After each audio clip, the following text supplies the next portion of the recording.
We're not talking about the best of them.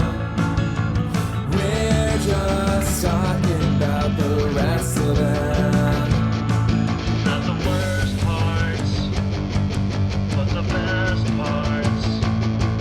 And the best parts we have. The best of the rest. Hello, and I'm afraid you've caught me with more than my hands up. Welcome to Best of the Rest, the show where we take a second look at movies that were poorly received upon release and challenge ourselves to only talk about the things we like and what the movie does well. It's 007 month, and this week we are talking the 1971 film, Diamonds Are Forever. My name is Chris Logan, and I am joined, as always, by my co-host, codename Andrew Williams. Are you ready for this one, Andrew? I am. It's been a while since I've gone back and dived into some of these Bonds, so I'm excited to go back and check them out. Now, one thing we always talk about at the beginning of these episodes is sort of our history with the movie we're covering and the franchise, just to kind of establish a baseline of where we're coming from. Normally, on the movies we cover, we've probably never talked about the movie before, but James Bond is such a massive franchise that we've discussed it before, and I know that you are a big fan of the franchise and the character and all the different iterations. I also know that myself, have only seen the Daniel Craig movies. So doing this podcast this month is my first deep dive into some of the past characters or actors that played Bond and the past versions of the character. But you're well versed in all this stuff already, correct? Oh yeah, generally speaking. I mean, I remember some movies definitely better than others, but James Bond was always that thing that was kind of like around my parents' house. Like my dad has always really liked James Bond. My dad is actually a huge apologist for On Her Majesty's Secret Service, the lone George Lazenby James Bond film. He actually thinks that one's that actually might be his favorite. But James Bond was always interesting because I grew up, we played GoldenEye on N64. Like, it's actually kind of interesting that like a game like GoldenEye has such a legacy, but the associated franchise with it for that same generation is so like distant. Like, everybody loves GoldenEye. Almost nobody was watching James Bond. It was like a weird split between the game's audience and the film's audience. But so growing up, I remember the Pierce Brosnan ones coming out. Those were the movies that like my parents were going to go out and like, go to dinner and a movie on a Friday night and leave us at home. They would go watch Pierce Brosnan's James Bond movie. So there was this air of them being like, oh, those are the adult movies that they go watch because, us kids don't like James Bond. And as I got older, I started like, you hear everybody say Sean Connery's the best James Bond. You hear Roger Moore. You hear all those stories. So as time went on, I went back and kind of dived into all of the different aspects of it. I've got a bunch of the books. I've read some of them. Others have been sitting on my shelf waiting to be read as they see me buy other books and get intensely jealous that I'm never going to get to them. But so I've always been around the franchise. It's probably one of the strangest franchises, especially when you think about how we treat like modern franchises, how like recasting can be seen as so taboo sometimes and all of these things. With James Bond, they were just like, who cares? They were like, whatever, and just kind of now it's going sort of through. like it's a hallmark of the franchise. This has also happened with Batman, but it was definitely a thing in James Bond first, where like when one actor's era comes to an end, it's like, oh, who's going to be the new James Bond? Who are they going to cast? Like, it's a big thing and a big announcement. And like I said, the only other franchise I can think of is like that is Batman. When there's a new version of Batman, it's always big casting news. Who's going to be the new Batman? So it's interesting that it's sort of just part of the character and part of the franchise. And it has to be whenever you have a 60-plus year franchise in both cases. You gotta and swap now out we're that actor every now and then. And we're in we're back in the thick of it now with now that Daniel Craig's era has kind of definitively come to an end at this point. The question is now like who's the next Bond? And they're already knee deep in those discussions, so we'll see. It's Tom Holland. It's gonna be Tom Holland. Just wait. Guy's a baby. That means he could play the character for 30 years. Spider-Man Oh, and James no. Bond. No, so it's 007 month. Like I said in the intro, we've got 5 episodes in the month of November, all from the 007 franchise. And what we've decided to do is do one film from each Bond actor. Now, a little asterisk here. From each Bond actor that played the character more than once. So that excludes a few of the people that have played the role of James Bond. But we have Diamonds Are Forever, which we're talking about today, then A View to a Kill, The Living Daylights, Die Another Day, and Spectre. That's the lineup for the month, and like I said, I'm trying to do a deep dive. I'm trying to watch all the movies in between as we go through them, so I can kind of have some context for each of these films. I will admit I'm already behind, though. Normally, we record these on the weekends, like Thursday, Friday. I sit down to watch the movie and have time to digest it. And this week, I'm like, oh yeah, it's Friday. I get ready for the podcast. And then I realized that I had really planned on watching 7 movies. Because there's 6 James Bond movies before Diamonds Are Forever. And I wanted to try to keep up. So instead, I watched Dr. No, the very first James Bond movie. And then I watched Diamonds Are Forever. So I'm going to go back and try to fill in the gap in between. But let me tell you, seeing the first Sean Connery appearance as James Bond and then Diamonds Are Forever, there was quite a leap in a lot of ways. And we're going to talk about it. We're going to break down all the positives, all the best parts of Diamonds Are Forever. But I got to mention, before we jump into this movie, Andrew, this is our 80th episode of Best of the Rest. 80 episodes. Whoa. Crazy. Insane. Chris, how does this Long-time happen? listeners are going to know that every 20 episodes, it's special. It's an extravaganza, if you will. We do a little something extra to celebrate those milestones. Episode 80 will be no different.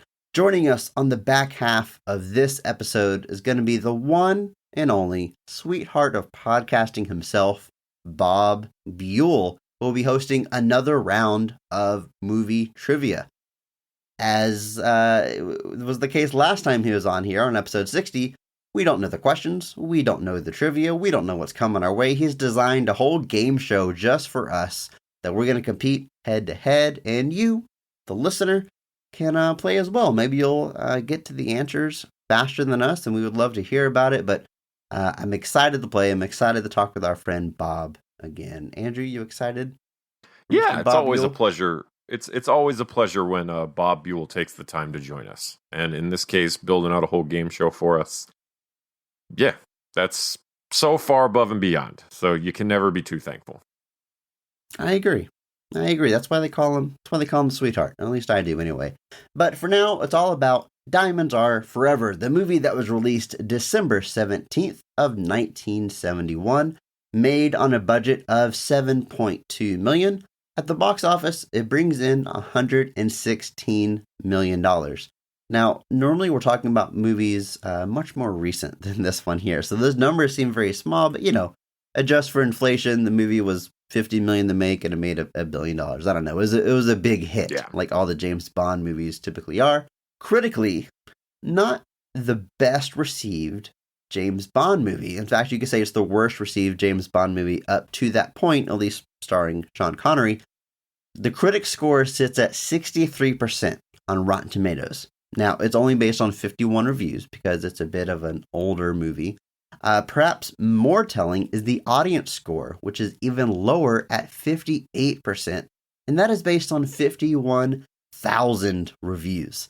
So those are obviously all newer reviews and retrospective reviews and people looking back and probably ranking this movie low in the ultimate James Bond canon or the Sean Connery canon, which is kind of the legacy of this movie. It's the final Sean Connery one and tends to be looked at as his weakest effort.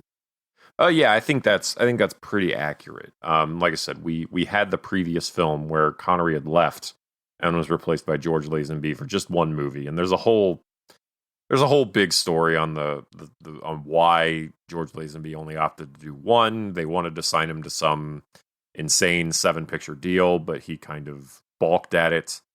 So you'll hear that Lazenby was dumped after On Her Majesty's Secret Service didn't do very well. It still made money. I think it made like $72 million off a $7 million budget, which is nothing to sneeze at, but obviously not the heights of the Connery successes. And so you'll hear people say that, they threw out Lazenby to bring back Connery, which is not really true. Basically, Lazenby only signed for one film and then kind of let his agent talk him out of coming back for more. Like, it was very much a situation where, like, he could have kept being James Bond for a long time, but the wrong kind of influences all hit him at once, and he opted not to continue forward with it. And so, kind of in the wake of losing him, the producers went back to Sean Connery and paid him, like, at the time, I think he got paid $1.25 million to be in this movie, which was insane at the time. And so, yeah, but this is definitely a movie that's entire legacy is it's kind of this weird. I don't say this to hashtag PP, but just running through the motions in a lot of ways. Like, they were really trying to go back to, like, the successes of Goldfinger and things like that. And so, like, a lot of this team, a lot of this crew, a lot of this everything is just the team back from Goldfinger. And they're really trying to capture that again. And the general consensus is it just doesn't quite get there. There's things that work almost by default, like Sean Connery's charisma as the character, the stunts, things like that. But yeah, the general legacy of the film is that it's just kind of the paint by numbers Sean Connery James Bond. But that's not meant to be too negative. This movie's got some pretty rad stuff in it, and don't let anybody tell you differently. It does. And we talk about it being the poorest received, but it still had its defenders from day one. I was skimming through some of the critic reviews, and the kind of consensus that I got was this movie's a little bit sillier, a little bit wackier, and I loved it for that. Or it's silly, it's wacky, and that's why it's the worst James Bond. But everyone kind of agreed that it's a little bit different, it's a little bit looser, a little bit sillier, and going from Dr. No to this movie like I did, it's very obvious. And some people were on board for that, something different, and some people weren't. And that's kind of the split that I saw in the reviews. Let's take a look at the creative team. The movie is written by Richard Mabum and Tom Mankiewicz. Now, going through these filmographies, they're mostly from a time of film that I'm not too versed in, beyond the most popular films of the era. So looking through the filmography of Richard Mabum, for example, a few movies popped out, but these are movies from the 30s, 40s, and 50s. The 1949 adaptation Great Gatsby, Killers of Kilimanjaro, and he worked on, probably most notably in his career, almost every James Bond movie through License to Kill in 1989. Was also a playwright, a very talented man. Did pass away in 1991 at the age of 81, so R.A.P. Mr. Richard. Yeah, he basically writes James Bond movies up through License to Kill, and I'm pretty sure the only reason he didn't keep doing it is because he died. Yeah. He ironically also was a writer on a completely unrelated British war film in '58 called No Time to Die, which I just thought was saw that. ironic. I clicked on it. I'm like, oh, wait a minute. It was like a unlicensed James Bond. No, it was a coincidence. Just in the U.S., it was renamed Tank Force. So I guess we were all clear to just call James Bond No Time to Die. But yeah, that's what I'm gonna call the last Daniel Craig movie moving forward. It's Tank Force.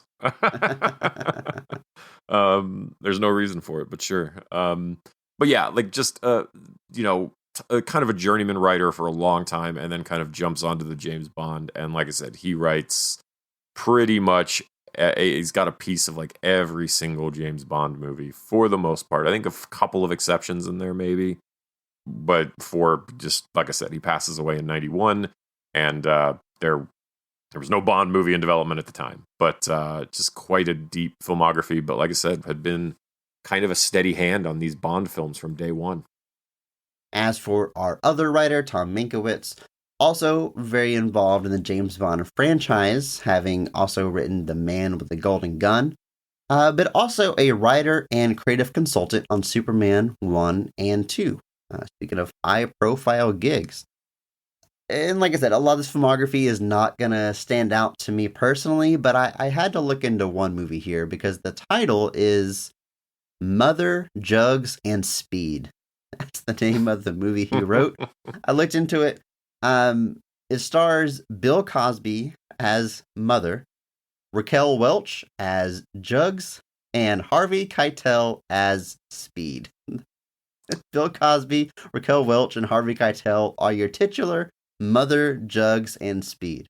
Andrew, I'm sold. I got to see this movie. Based on that alone. That sounds terrifying. Tom did pass away in 2010 at the age of 68 of pancreatic cancer. So R.A.P. Mr. Tom.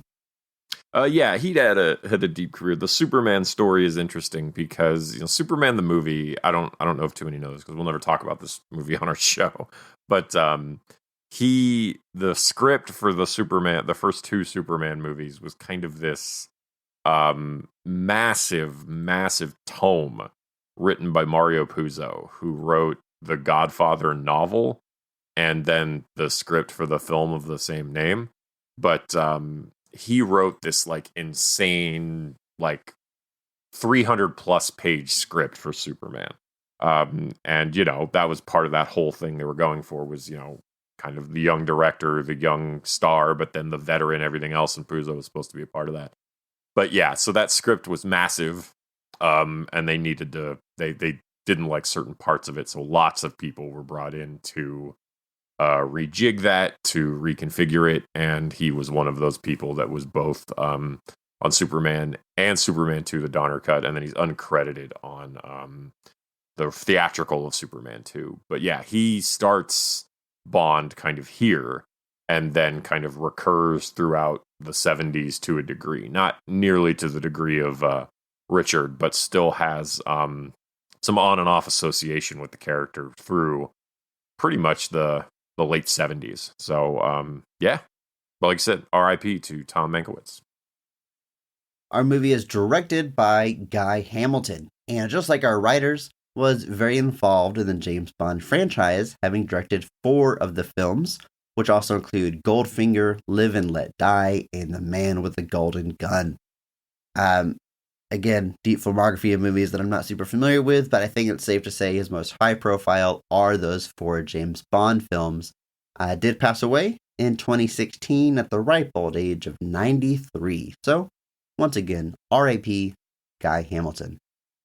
Yeah, Guy Hamilton is kind of one of those directors that's kind of just associated with James Bond. Goldfinger, like I said, is kind of it's kind of when it all comes together for James Bond in a way. It's like when you've really got everything firing together on all cylinders, and that's really what Goldfinger is, and he was the director of that.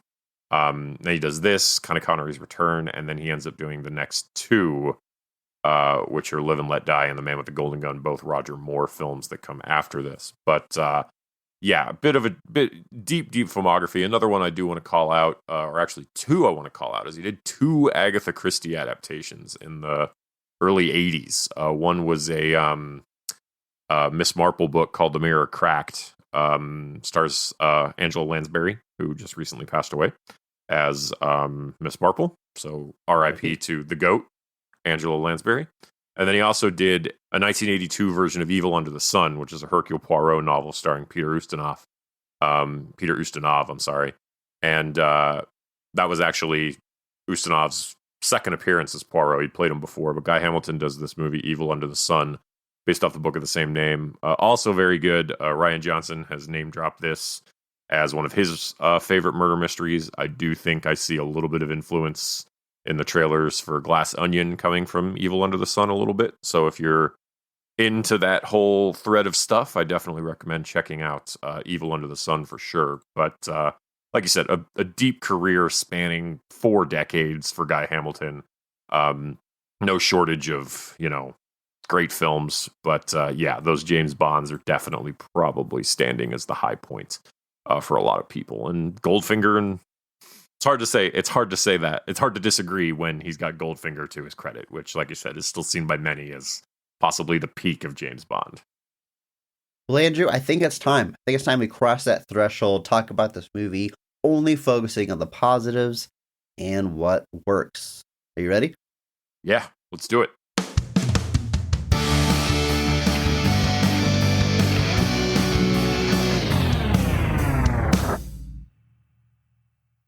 After seemingly killing the evil Ernst Blofeld, James Bond is sent to infiltrate a diamond smuggling ring. While undercover, he meets Tiffany Case and uses her to discover more information about the diamonds.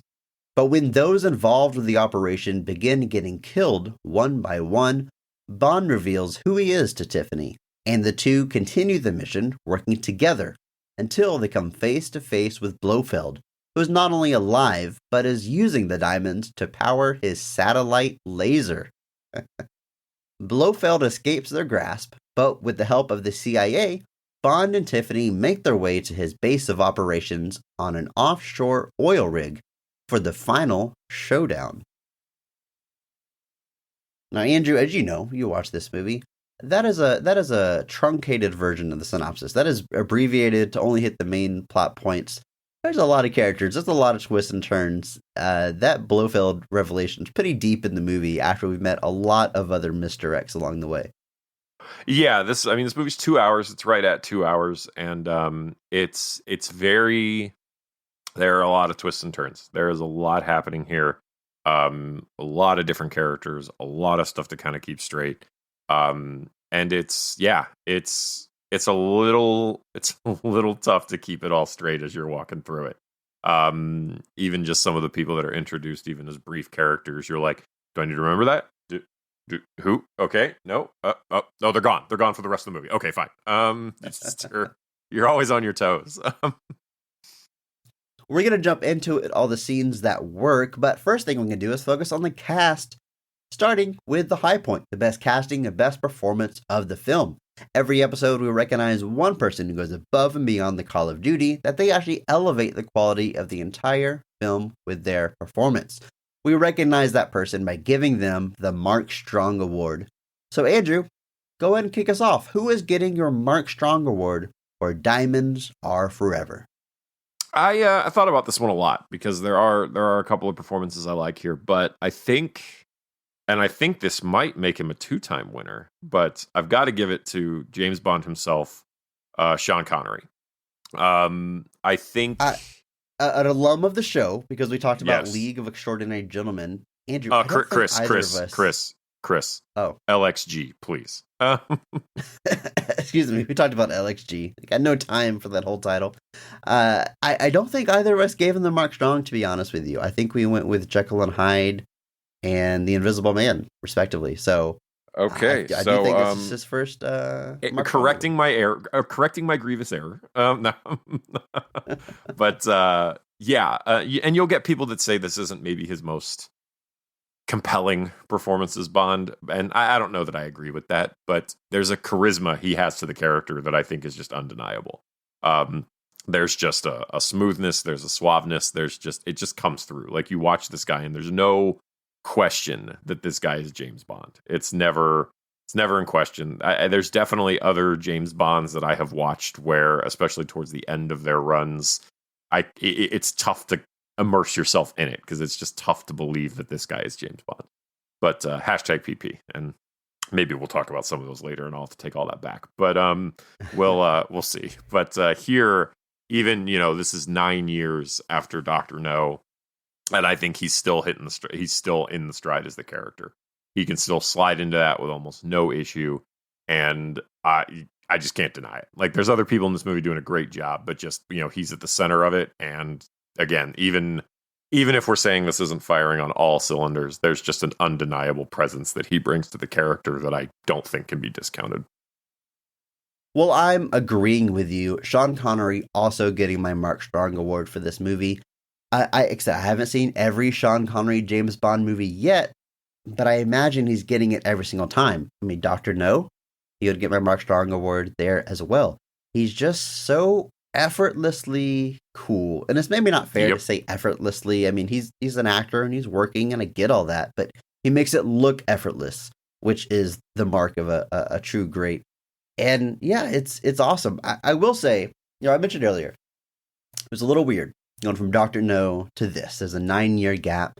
And one thing that really struck me watching Dr. No, first of all, seeing young Sean Connery, to me, in my mind, who grew up in the 90s and is familiar with his late stage work, it's not the same person. I don't watch No. Dr. No and be like, yeah, that's the guy that I know in all these other movies that I know from LXG and whatever else. It's just not, it doesn't look the same. And in Dr. No, he does not have a pronounced Scottish accent. I mean, James Bond's a British character, and it's not a very strong British accent either, but it's definitely not like a standard American accent or anything. But it's just, late in his career, he was just so known for that very distinct speech pattern. And I said it back on a League of Extraordinary Gentlemen episode. I think he leaned into it later in his life. I think he knew that was kind of a signature thing and kind of played it up a little bit. But then you jump to Diamonds Are Forever, and it's starting to come through a little bit. You're starting to hear it in his James Bond, and it's not as thick as his later stuff, but it's starting to creep in. And why that is, maybe it's because he's becoming more of a name and it's becoming his signature, and he can get away with it. I don't know, but that is definitely something that stood out. Something else that stood out to me, Andrew. I sent you a text when I was watching Dr. No, because I did the math, and I'm watching Dr. No. I'm watching freaking Sean Connery just absolutely crush it. I understand why people to this day will still say like he's their James Bond, because like I get it. The man is fantastic. But one thing that stood out to me is like, action stars were so different back in the day. They were much older. You look at like Jimmy Stewart. He was still playing the cool leading man well into like his 50s and 60s. And it didn't matter that he was an old man, right? So I'm looking at Sean Connery and I'm like, all right, he's like in his 40s or whatever here. I did the math. He's 32 when Dr. No comes out. He is younger than I am. He's younger than you or me. And he's James Bond. And I texted you, I was like, Andrew, this man is younger than me in this movie. When am I going to be a man? When am I going to grow into this? What the hell? Never. Absolutely never. Oh my God.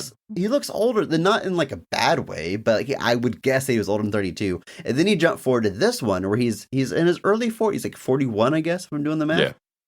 But the man looks well over 50. Like one of my first notes is like, whoa, he's old, but he's really not. It's just a different time. Like I don't know how to explain it. Like all that, to be an action star back then, you needed like a hairy chest was more important than abs and bulging muscles. Like that was right. That was the thing, The idea of being ripped in the 50s and the 60s was a very different concept than it is now.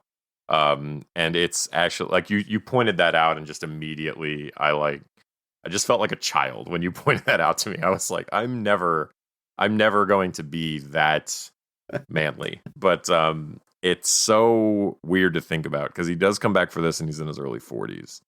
And then 12 years after this, he does one more. And I don't think he looks that different. Definitely a little like aged, but like between this and Never Say Never Again, I don't think he looks that much older. But then 6 years later, he's doing Indiana Jones and the Last Crusade. And it's like there's this switch where like Sean Connery just like he goes from being like distinguished older, like male, 40s male, to like, all right, that's an old man now. But like, it's just this so weird much flip. So that he's playing Harrison Ford's dad when there's like, I think a 7-year age gap. Like it's like it's like 12 years, maybe, I think. I don't remember, but like, yeah, because Harrison Ford just turned 80 and Sean Connery died a couple of years ago at 90. So I think, yeah, it's a 12-year gap, I think. But nobody doubted it for a second. Like nobody watched The Last Crusade and was like, I can't buy Sean Connery as Harrison Ford's dad. Nobody cared. But yeah, it's so weird to think about, because like I didn't actually know that I didn't either had forgotten or didn't know that he was that young when he did Dr. No. And I was just like, man, that is unbelievable. And like these days, like, I mean, Daniel Craig came back for No Time to Die, and he was definitely older. I don't know if he was quite in his 50s yet, but that dude, like, I think he was. I mean, that movie's on the shelf for a little bit, but if he was in his 50s, I think he was 50. He was right. I guess I could Google it right now, but hey, maybe I'll look at it right now, because that movie was released in 2021, and Daniel Craig was born in 1968. So he was actually 50. He was 53 when that came out. So he was right. Wow. He was the same age in that Sean Connery would have been in Never Say Never Again, and one of them looks jacked The other one does Say not. he's ripped and But yeah, it's very, very weird to think about and try to like rationalize these ages together, and you faced with your own sense of inferiority. well, Sean Connery getting the Mark Strong Award from both of us. It's probably an obvious choice to most people, but I will say it's not because there's a lack of good performances in this movie. There's a lot of stuff that I liked. Sean Connery as James Bond is just so undeniable, but we've got to talk about the rest of this cast. And what I did, I have like our key players pulled up here that we're going to talk about. We mentioned there's just a ton of characters in this movie. If there's any you want to give a shout out to at the end, we certainly can. But let's go through the main cast. We have Jill St. John playing Tiffany Case, our Bond girl for the movie. And I really like this performance. I like that, I guess quick note here, hashtag PP, we focus on the positives. The what am I trying to say? The problematic aspects of the James Bond movies have been examined to death so much. We all know that there's some issues with sexism and everything in these movies. We get it. I'm not trying to overlook that. But what I will say is there are definitely moments where the character of Tiffany Case gets to hold her own and be intelligent and kind of push back at James Bond. It doesn't suddenly make this a feminist movie or anything, but it does have those moments that I do appreciate. Yeah. Almost all of them are filled with sexual tension and, all those. There's a slippery slope we could go down for all the problems. But she's more than just empty-headed woman with good looks, which is kind of the worst version of this character. They give her more to do, more personality, and that's in no small part for Jill St. John. She has some of the biggest laughs in the movie came from just her reactions, even if it wasn't dialogue, just her face or her the noises that she would make that I really appreciated. So definitely adding some levity to this movie in a very good way and not just a silly, absurd way, which does happen with some of the writing and action. But I liked what she was doing here for sure. I agree. She definitely stood out to me as one of the high points of the film. And just a deep career. Tons of television credits, tons of film credits as well.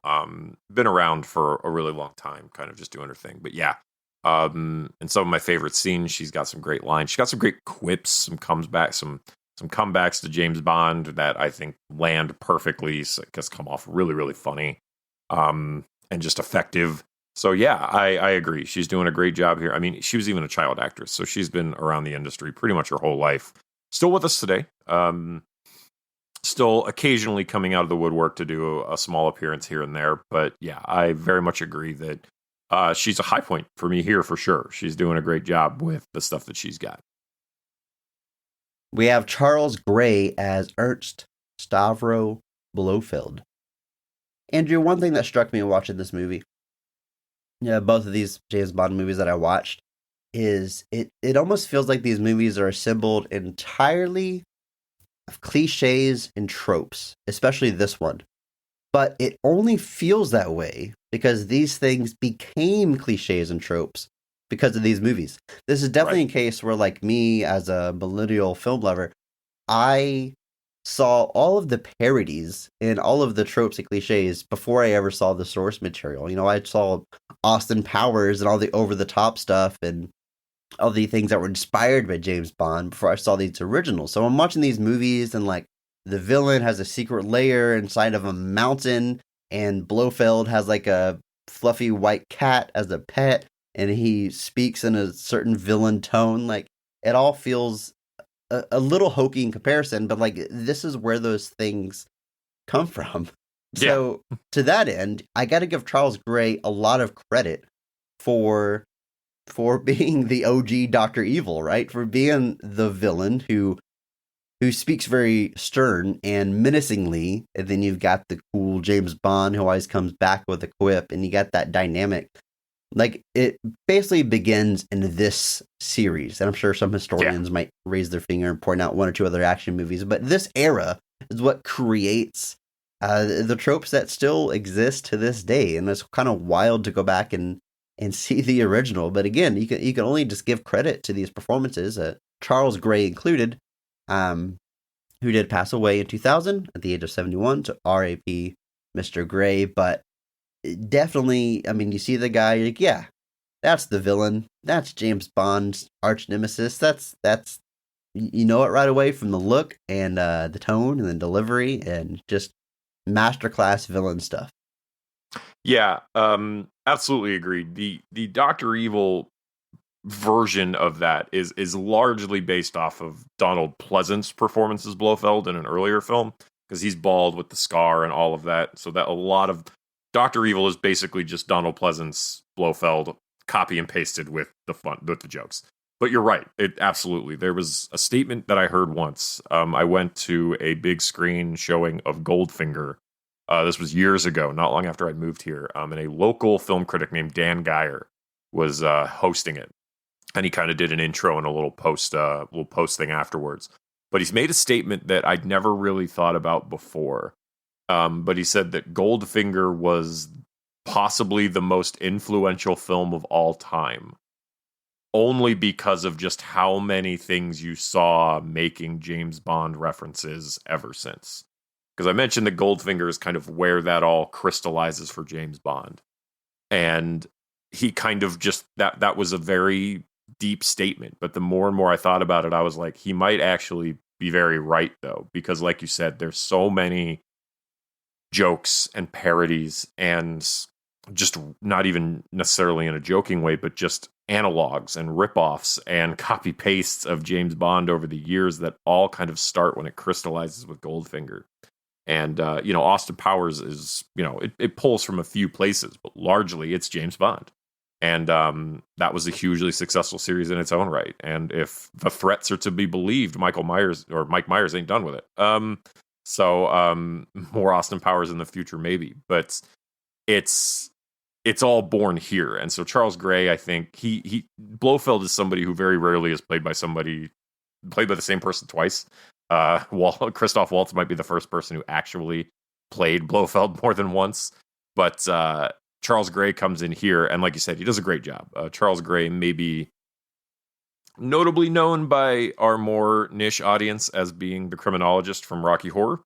The one who, tells you how to do the time warp, amongst other things. But here he's up to the task. He's got, like you said, he's got the scenery chewing dialogue. He's got the presence. He's got the voice. He's got all of the pieces of, that, like you said, that kind of trope filled Bond villain. But you his realize master plan involves a freaking laser beam.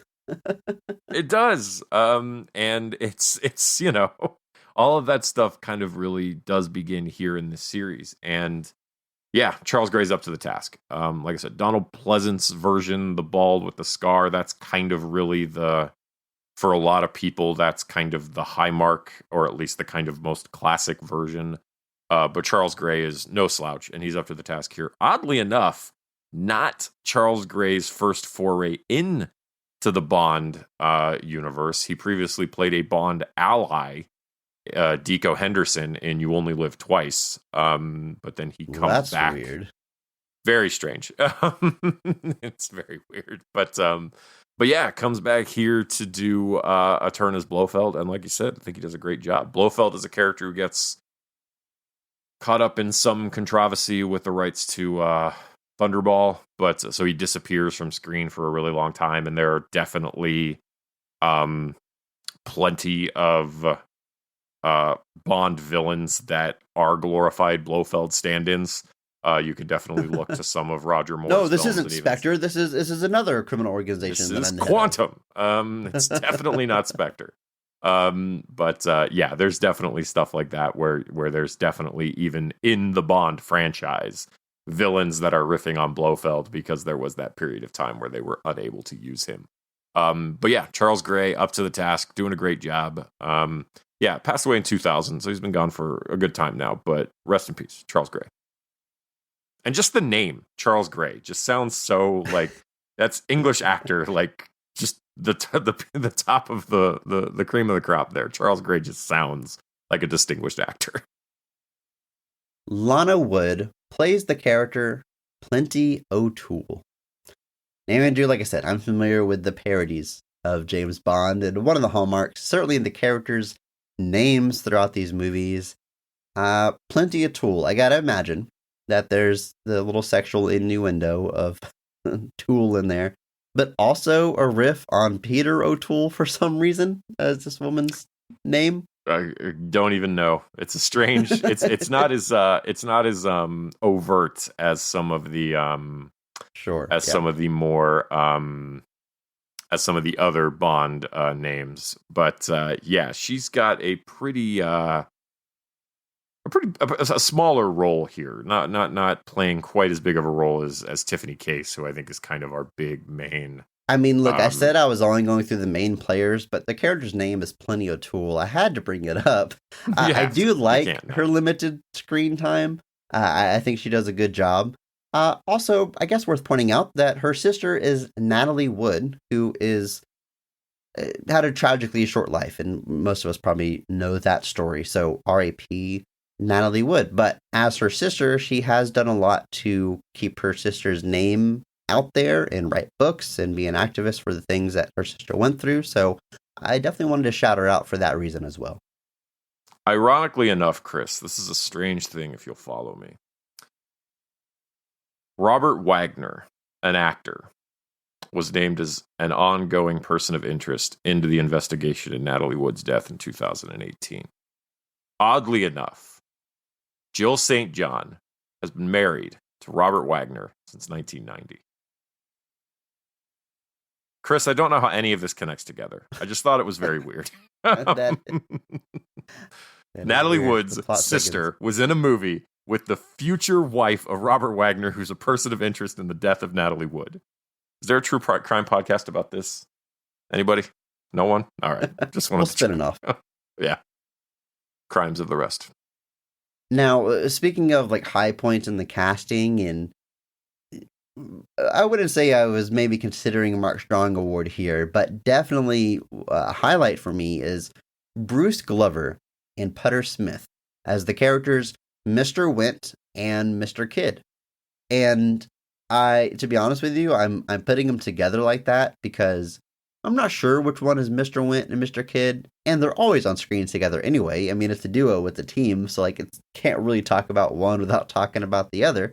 But these are the two assassins in the movie that are taking people out one by one. And so they have almost like a parallel story to James Bond as they're killing all the people of interest and working their way up the chain there. And I think it's really interesting because they're not dumb and bumbling, but like this is where you would put the dumb and bumbling character maybe in another movie. The low rent henchmen bad guys, but they're actually pretty successful with a lot of their kills and a lot of interesting kills, like putting a scorpion down a guy's shirt early in the movie and blowing people up. And they try to blow up James Bond at the very, very end of the film. But they were just, every time they're on screen, they have an interesting look. They look weird. One guy's got like, He's got the hair up top where you're like, dude, you should just shave it and be bald. But I think that's a choice just to make a weird looking villain. And then the other dude has just like a comically large villainous chin. They just strange looking fellows, strange looking characters. I don't know if they are like canonically gay lovers. It's implied. I feel like it's implied, but yeah. Yeah. Nothing overt, but they're definitely friendly with each other to some extent, always together. I feel like they hold hands at one point. I don't remember. Yeah. Just interesting stuff. I was always interested when these two gentlemen were on the screen.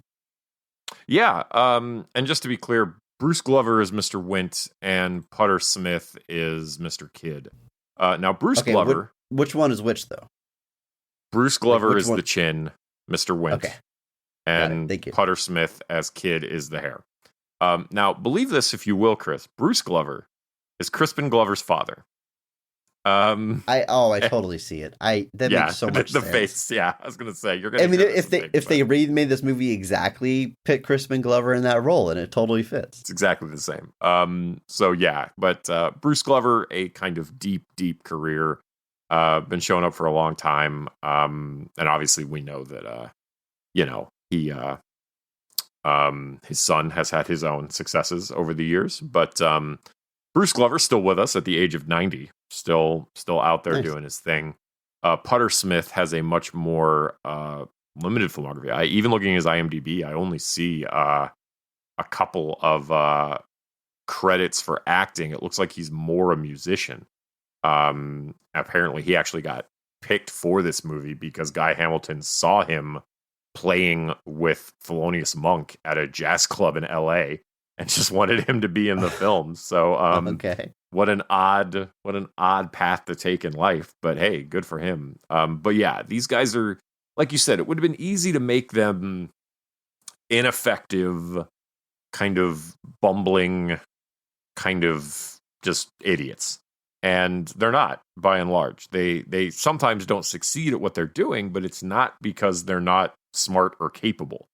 Like when they go to kill Bond, they would have succeeded if two other people didn't interfere. Like it's things where, like, by and large, most of what they're doing would have succeeded because they weren't bad plans. So definitely interesting. They end up being our kind of last PS to the film as well. Which is a cool little scene as well. But when these guys are on screen, it was almost always interesting. They were always doing something weird, and I liked it. I went down a quick rabbit hole on Putter Smith because you're right, very limited filmography, not really an actor, more known as a musician. I wound up on puttersmithmusic.com. First of all, there's some like modern photos of this gentleman. Cool looking dude. He's a jazz bassist. He looks like one. He's got like the round glasses. He's a cool looking older gentleman. He worked as a session musician throughout his career and has played on recordings by Sonny and Cher, the Beach Boys, and the Righteous Brothers, among many others. So, good for you, Putter Smith. Did you know Will Ferrell's dad also played with the Righteous Brothers? Andrew, I did not know that. Did you now? I do now. I just want to point out there is a tab on his website for gigs. So apparently the dude's still out there playing. So, man, good for you, Putter Smith. What a life. Here's a video on YouTube of the Putter Smith trio from 2022. So that dude is out there. Good for him. Dude is out there. Good for you. The last person I have on the list to talk about is going to be Norman Burton, who plays Felix Leiter. This is James Bond's long-running CIA counterpart, who they sort of work together on various missions. This character was in Dr. No, and I know the character from the modern Craig series. I know that he's like a staple of the series. But looking at the filmography, not often played by the same actor, that as far as I can tell. No. So the character recurs, but the actor seems to swap out, which is a little strange for a recurring character not to have. I mean, you mentioned Blofeld is a different actor, which I find very strange that like one of your main villains would be played by different people. So, but you know, this is like the beginning of the James Bond franchise. It's not the 007 franchise then like it is now. These are just kind of stringing movies together, and it works its way to that. So maybe that's why they're a little bit more loosey-goosey with the recast. I don't know. But the character doesn't have a ton of screen time in this movie, but again, it's an important character, so I wanted to give Norman a shout out for his few scenes that he has here. And yes, as we've been saying this a lot for such an old film, R.A.P. Norman Burton passed away in 2003. And this is tragic. He was 79, died in a car accident before he turned 80 years old. That's rough. It's a bummer. It's a bummer, man. But good stuff here in the movie. Yeah, Norman Burton is. This is I think the seventh Bond film at this point, maybe, and this is our fourth Felix Leiter. So we have not. We're moving around pretty quick.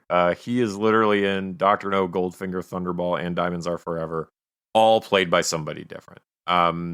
Jack Lord notably plays him in Dr. No. Jack Lord would go on to star in the television series Hawaii Five-0, which is why I could potentially see Jack Lord not being brought back, especially by this point, because I'm pretty sure Hawaii Five-0 was already on the air at that point. But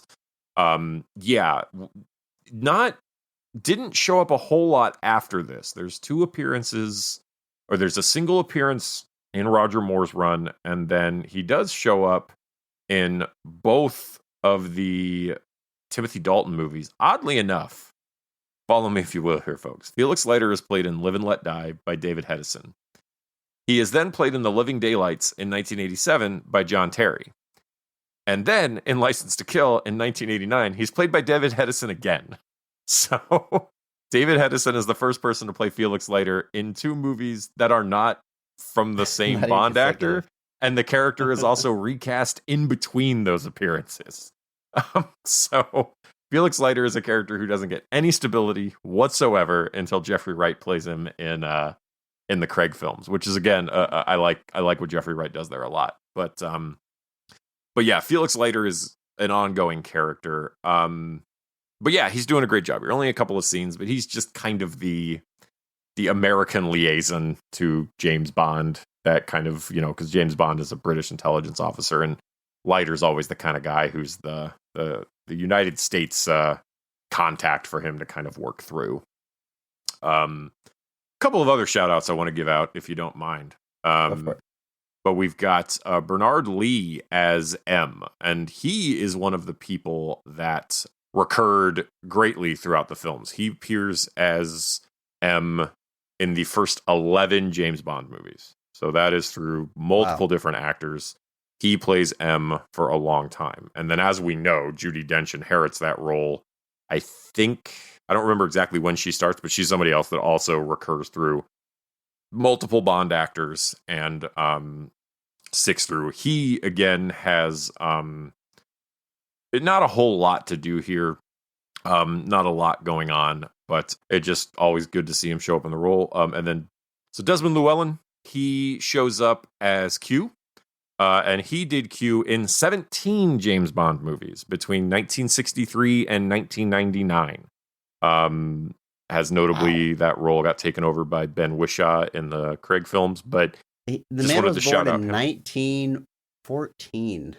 So and he died in 99 and was still playing Q the year he died. So he recurred throughout so many of these films.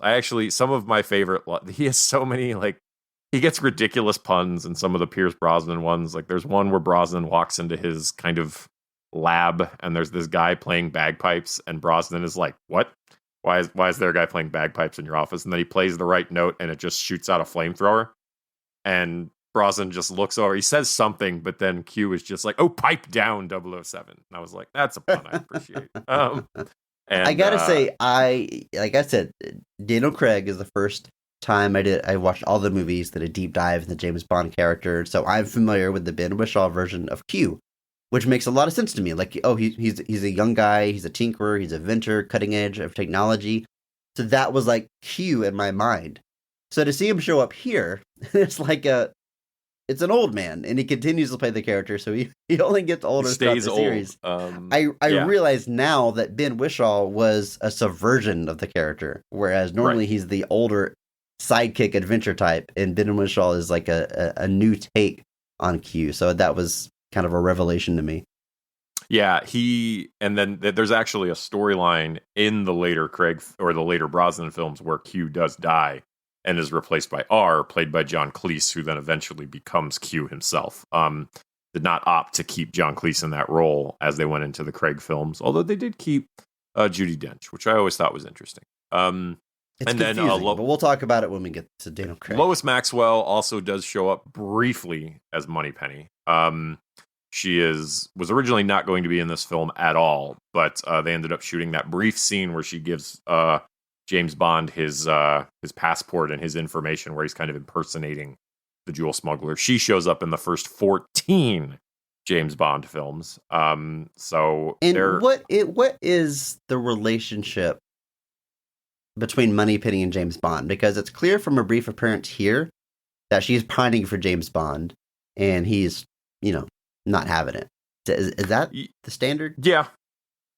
Okay. Basically, a flirtatious relationship that's mostly stacked one way. She unfortunately passed away in 2007 with bowel cancer. So that's unfortunate. So we did have some of the recurring cast from the previous films all did make appearances, and then obviously I just weirdly want to shout out Jimmy Dean plays kind of Willard White, who's we think is the villain, but turns out to not be the villain. But every time I think of Jimmy Dean, I just think of his dumb sausage commercials, where he was so old. And I didn't. He's one of those people that like you see. He's like Sean Connery for people now, where you see him as he's old. Seeing him young is just strange. So that was very much what happened here. But he's just one of those weird, like he was a country music singer, but then he was just on television everywhere in the 50s and the 60s. So I'm sure casting him here made perfect sense at the time for some kind of aloof Howard Hughes-esque character that he's kind of supposed to be. But always just strange when I see, like I said, when the image of somebody in your head is shattered by them being younger. How dare they? He does have one of my favorite lines in the movie when a man that's working for him, Bert Saxby, is actually working for Blofeld, and he tries to kill him. And then James Bond and his men kill the would-be assassin Saxby. And he says, Saxby, Bert Saxby, tell him he's fired. After they just killed him. Yeah. And Sean Connery just gives him a look. It's pretty good. Yeah. Bruce Cabot playing Saxby there. Just another brief, not a lot going on there. Was in the original version of The Last of the Mohicans, amongst other things. But yeah, that's just it's a very funny line. But yeah, Saxby's role is pretty much just appear and do what Blofeld says. Well, Andrew, I think it's time. I think it's time we jump into this movie, specifically the best parts of the movie and our favorite scenes. Now we're going to start with the high point and best scene of the film. Andrew, in your opinion, when is this movie firing on all cylinders? What is your favorite scene in Diamonds Are Forever? There's a couple of really cool stunt sequences in this film, and I kind of really want to shout the film out for that. These were like genuinely like compelling. So I'm actually going to go with one of the chase scenes in this film, and I'm going with the Vegas chase scene.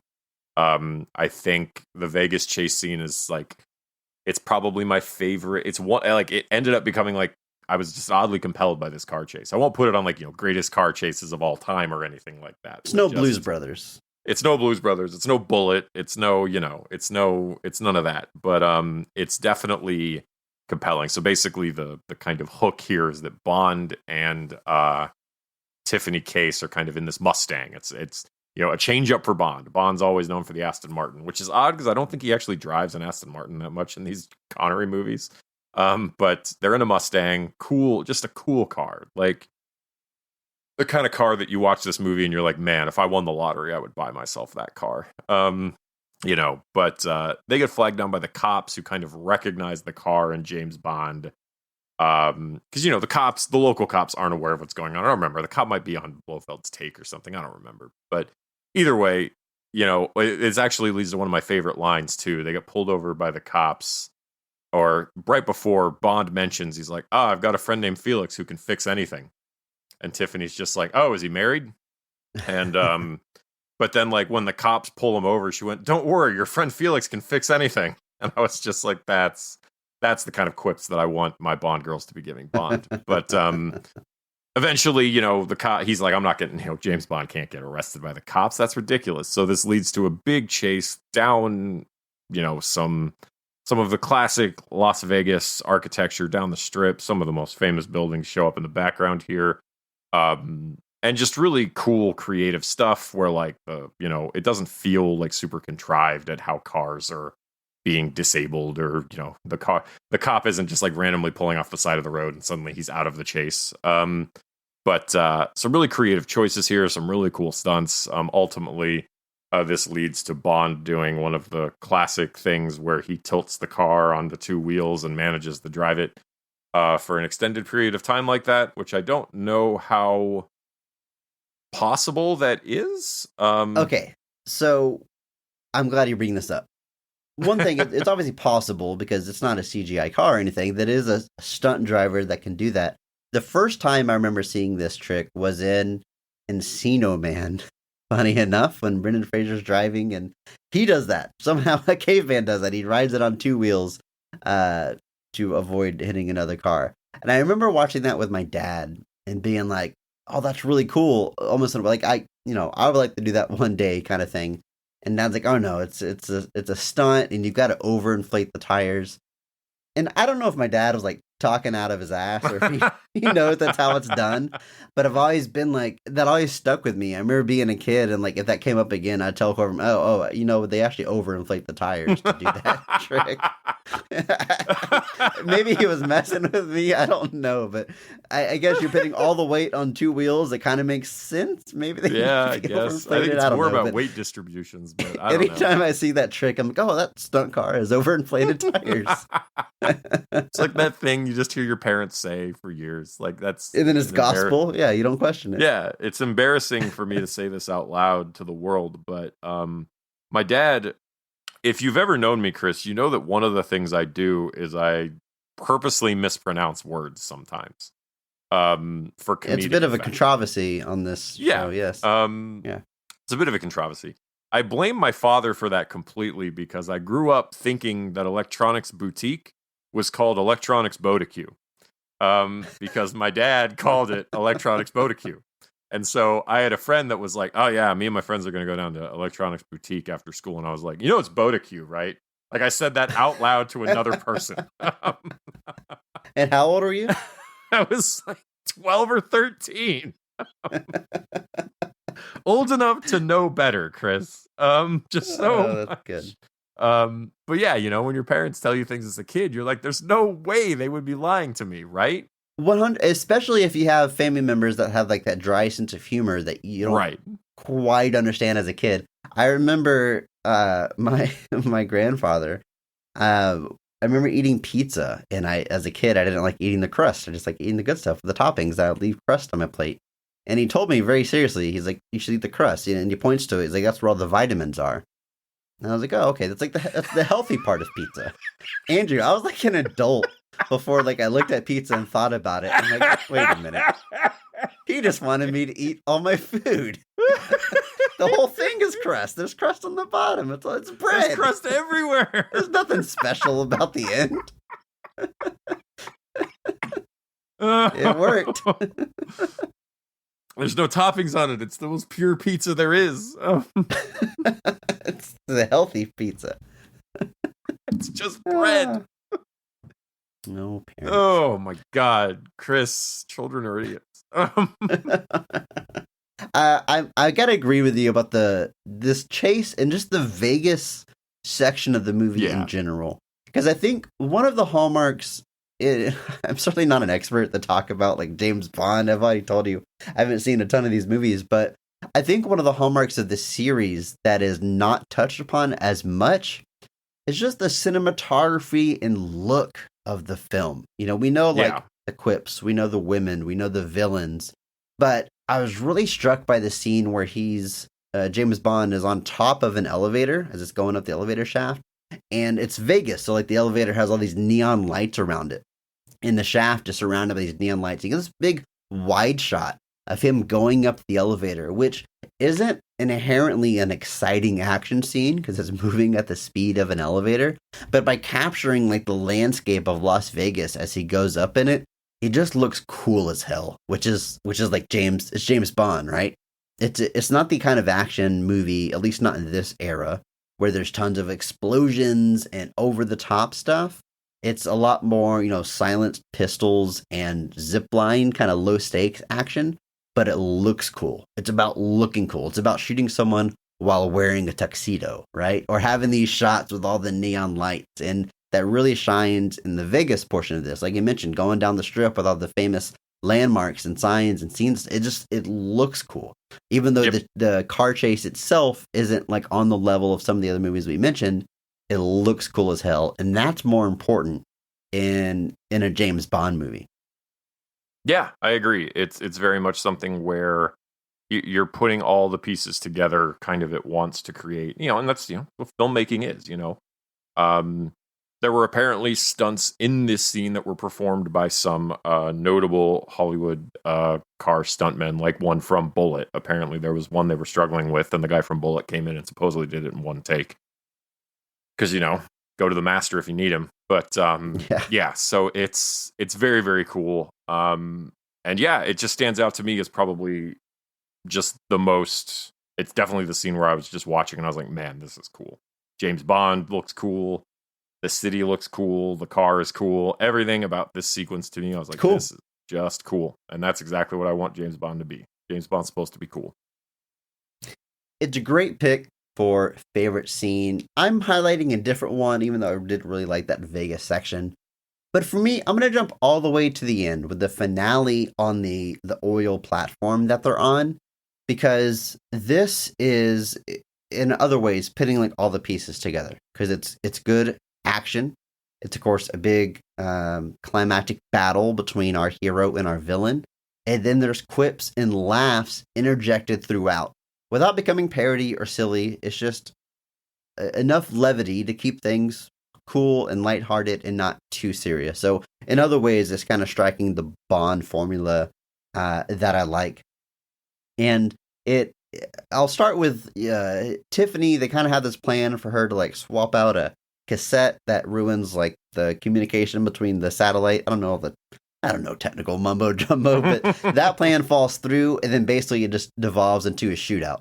And I really, in particular, love the scene where James Bond is operating like a crane so that Blofeld won't be able to escape, and he's got a bunch of henchmen like shooting at him, and he goes, "Tiffany, get the gun," and she picks up the gun, and she's like standing there trying to hold it to him, and a few seconds goes by, and he looks over at her, he's like, "Nope.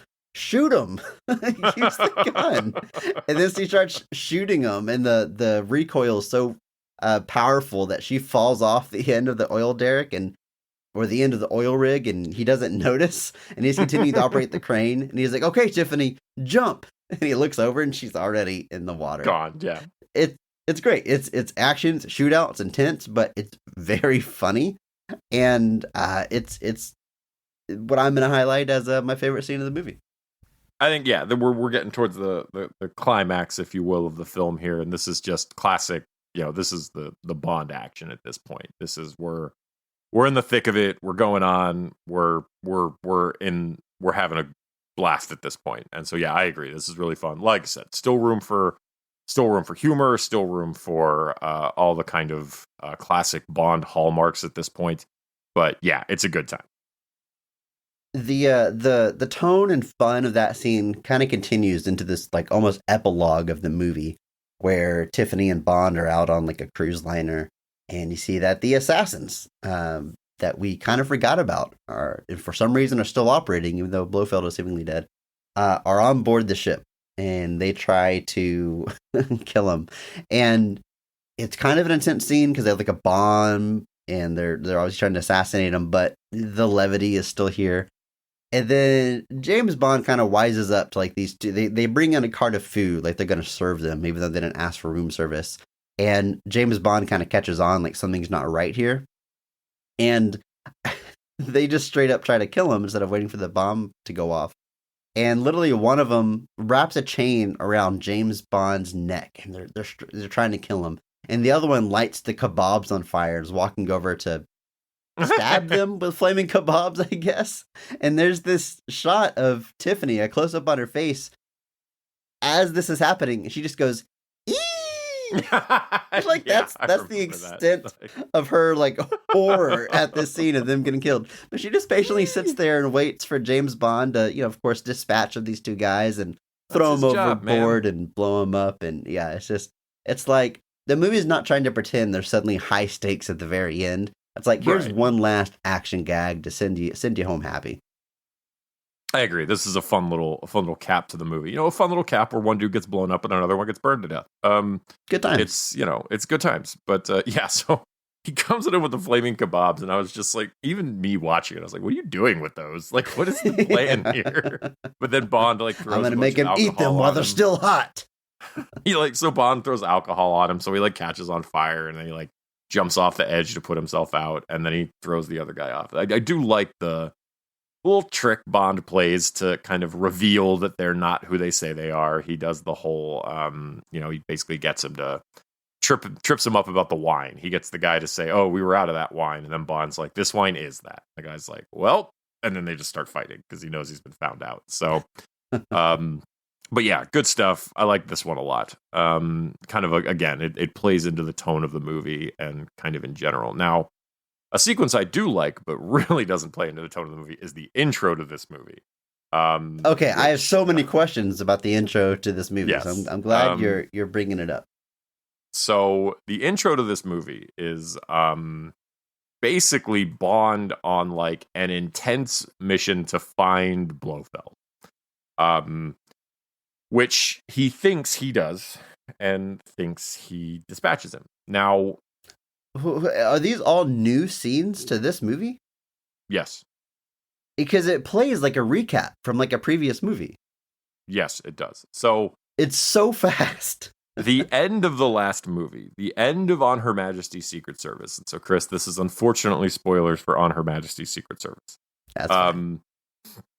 The end of that film. So the Bond girl in that movie is a woman named Tracy, and she eventually becomes Tracy Bond because she marries James Bond. So that is actually why my dad really likes On Her Majesty's Secret Service, is because it humanizes Bond in a way that had not really been done again until the Craig film. So the end of that movie is Bond and Tracy get married, and then Blofeld kills her. Like immediately after they get married. So it's actually it's Blofeld and like one of his subordinates. But either way, the end of that movie is Bond surviving, but his wife died. So that's the end of it. And so I'm guessing in a way, in some way, they were like, we have to address that. Like we have to figure out like we can't just not have Bond respond to Blofeld killing his wife. And so, the beginning of this movie is Bond hell-bent on finding and killing Blofeld.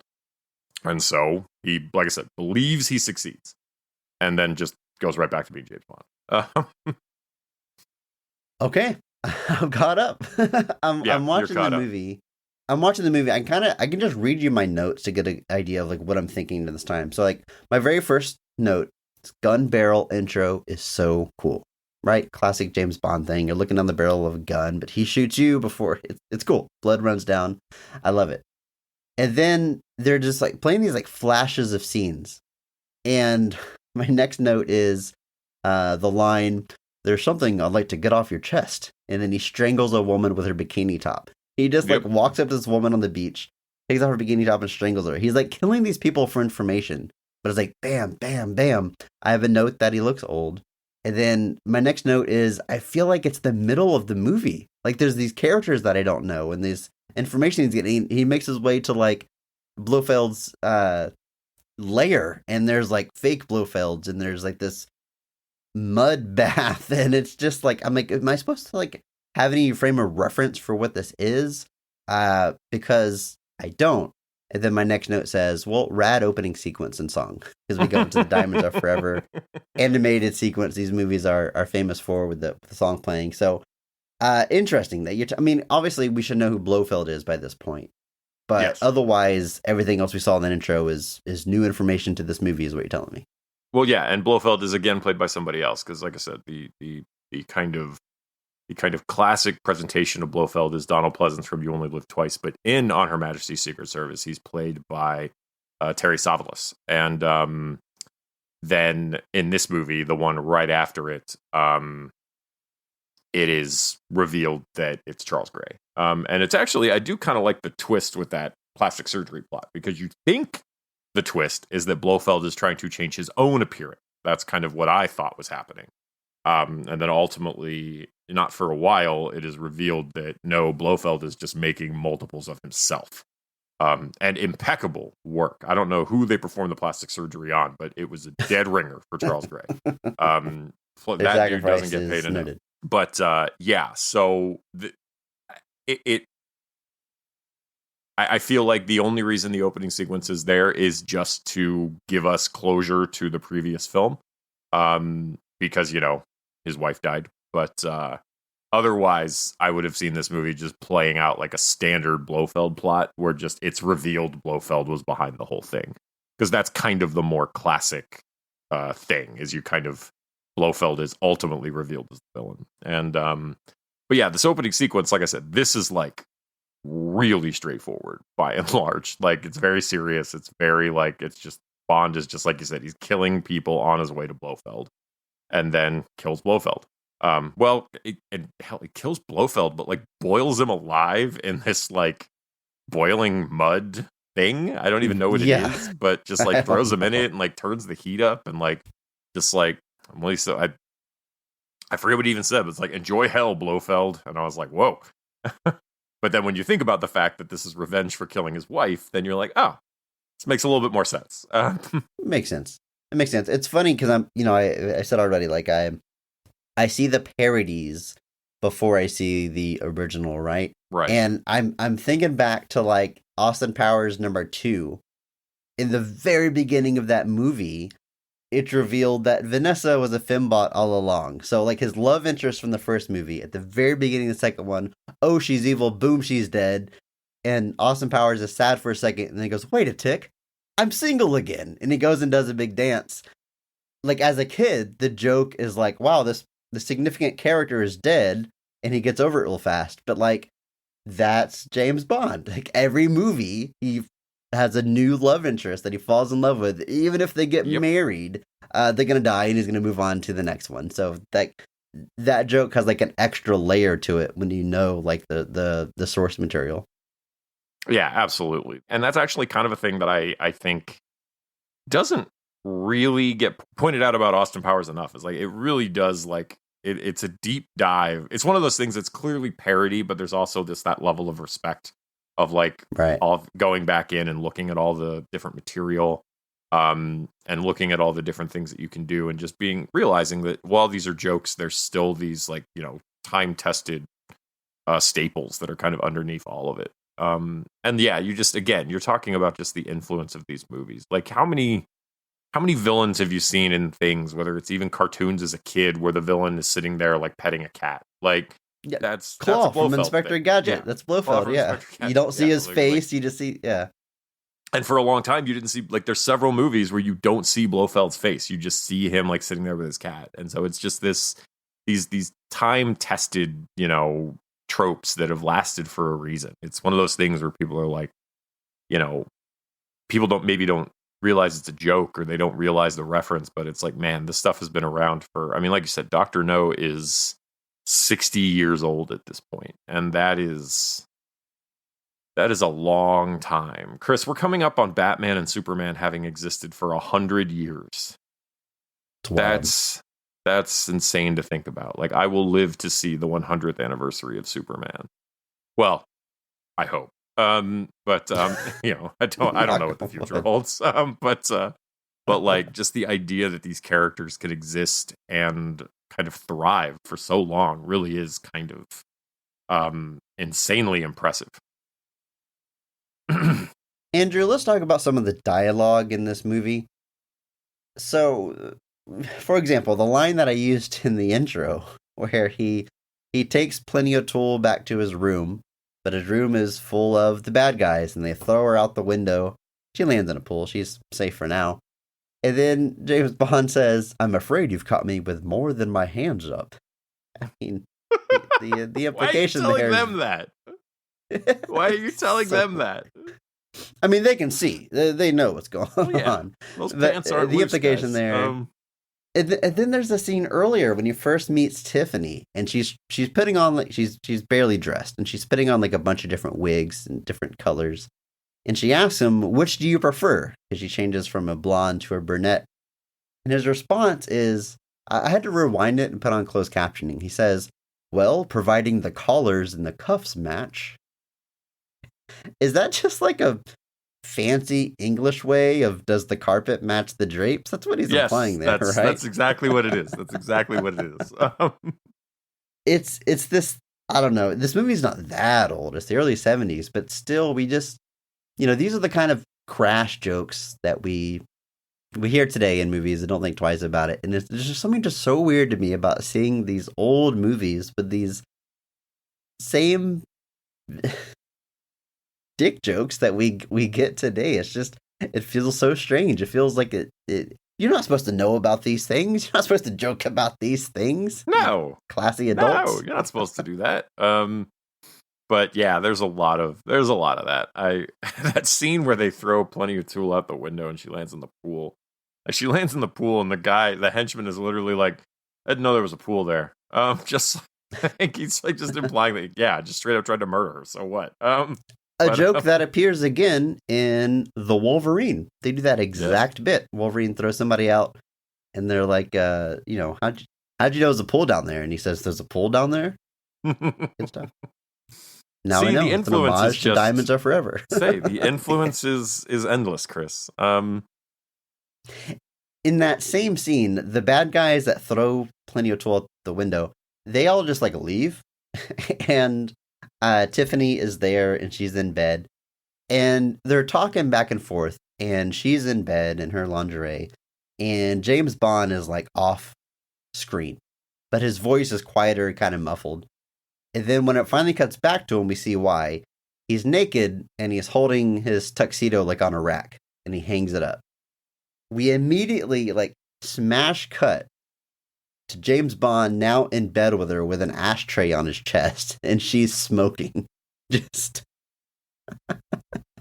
not subtle whatsoever. Not subtle at all. And it's so casual.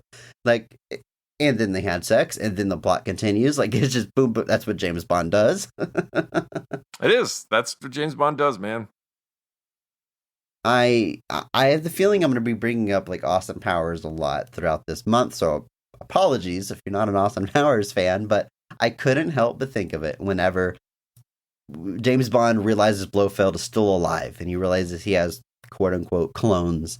That scene ends with James Bond getting knocked out with some gas, and then our two henchmen assassins are put in charge of dispatching of him. And what they do is they drive him out to the desert and they put him in this concrete pipe that's being used in construction. It's going to get buried in the morning while he's knocked out. And I'm watching this play out, and I just hear Seth Green saying, "Why don't we just shoot him? He's right there. You want him dead, just shoot him." And they just was the body in the desert. I mean, we know why that doesn't happen because it'd be unsatisfying end to the movie, but it's a trope that is very funny, and I really like it getting highlighted in the Austin Powers. Yes, yeah, and I mean that's a gag that shows up in so many of these James. Like I was rewatching Goldfinger the other week, and that's the scene with the very classic. You expect me to talk? No, Mr. Bond, I expect you to die. But he's on the table like with this laser coming up, and like he talks his way out of it, but it's one of those things again where you're just watching this laser like slowly creep up this table, heading towards James Bond, and you're like, you guys have him dead to rights. Like, he can do nothing right now. Just shoot him. Just it's done. And it's again the villain explaining the master plan, like while Bond is still alive, but not before he can escape. Like all that stuff here. It's, and people like, it's clowned on now widely, but like the movies were still creating compelling scenes by having Bond kind of be in these seemingly hopeless situations where the villains got a little too eager. And but yeah, they're still great scenes and fun to watch.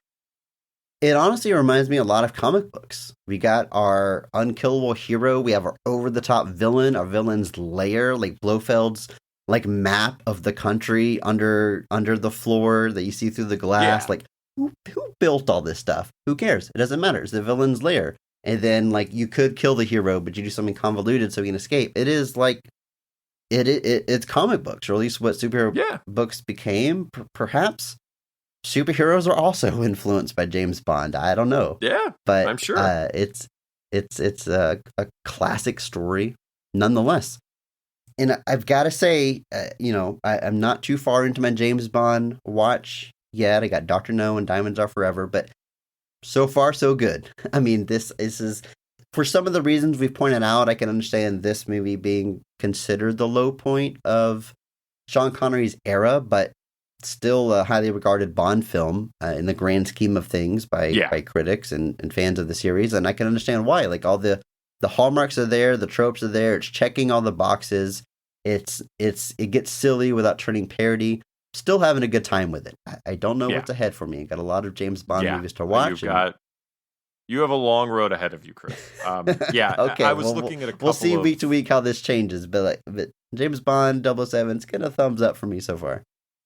Yeah, I was looking at some like kind of all-time ranking lists, kind of especially after like No Time to Die came out, and then kind of even more so when I was kind of rewatching this. I was like, I know this is viewed as kind of the low points of the OG Connery run, kind of putting Never Say Never Again as kind of its weird own thing, where the long and short of that is that the rights to the story of Thunderball, which is what introduces Blofeld, was not conceived by Ian Fleming alone.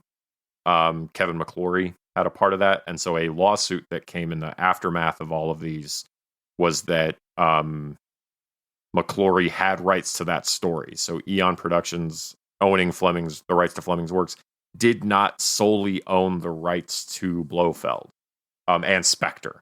So in the aftermath of that, Kevin McClory gained the rights to make his own adaptations of the original script of Thunderball they wrote.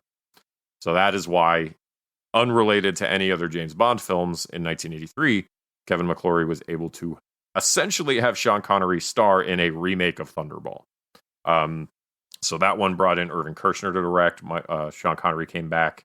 Max von Sydow has a turn as Blofeld in that.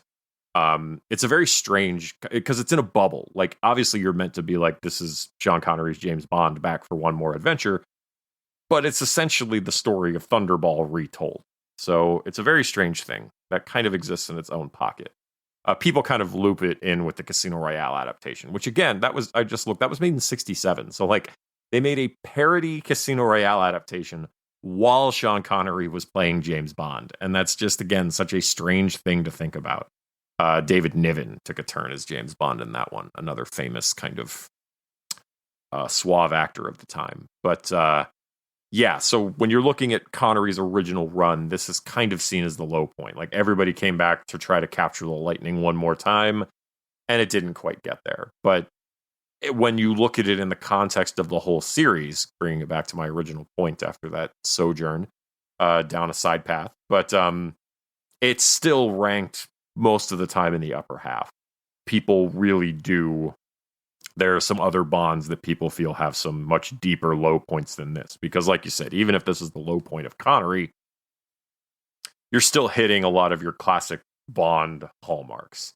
And it's still a really fun time to watch. And it's interesting to a movie that kind of uses America or the United States as the foreign locale. Like, a lot of these James Bond movies are in these exotic locations with these exotic situations. Like, On Her Majesty's Secret Service is like mostly in the mountains, so you get these actually really cool ski sequences that are actually that'll be interesting for you to see. But this one, America is the foreign locale. Like, Las Vegas is the exotic setting that they're in and using to their advantage when creating these things. And that's just a cool little ripple that you don't really think about because you just assume that America is the default. But for these movies, it's kind of an outside thing, especially to use an iconic place as kind of the background setting. So that is very cool.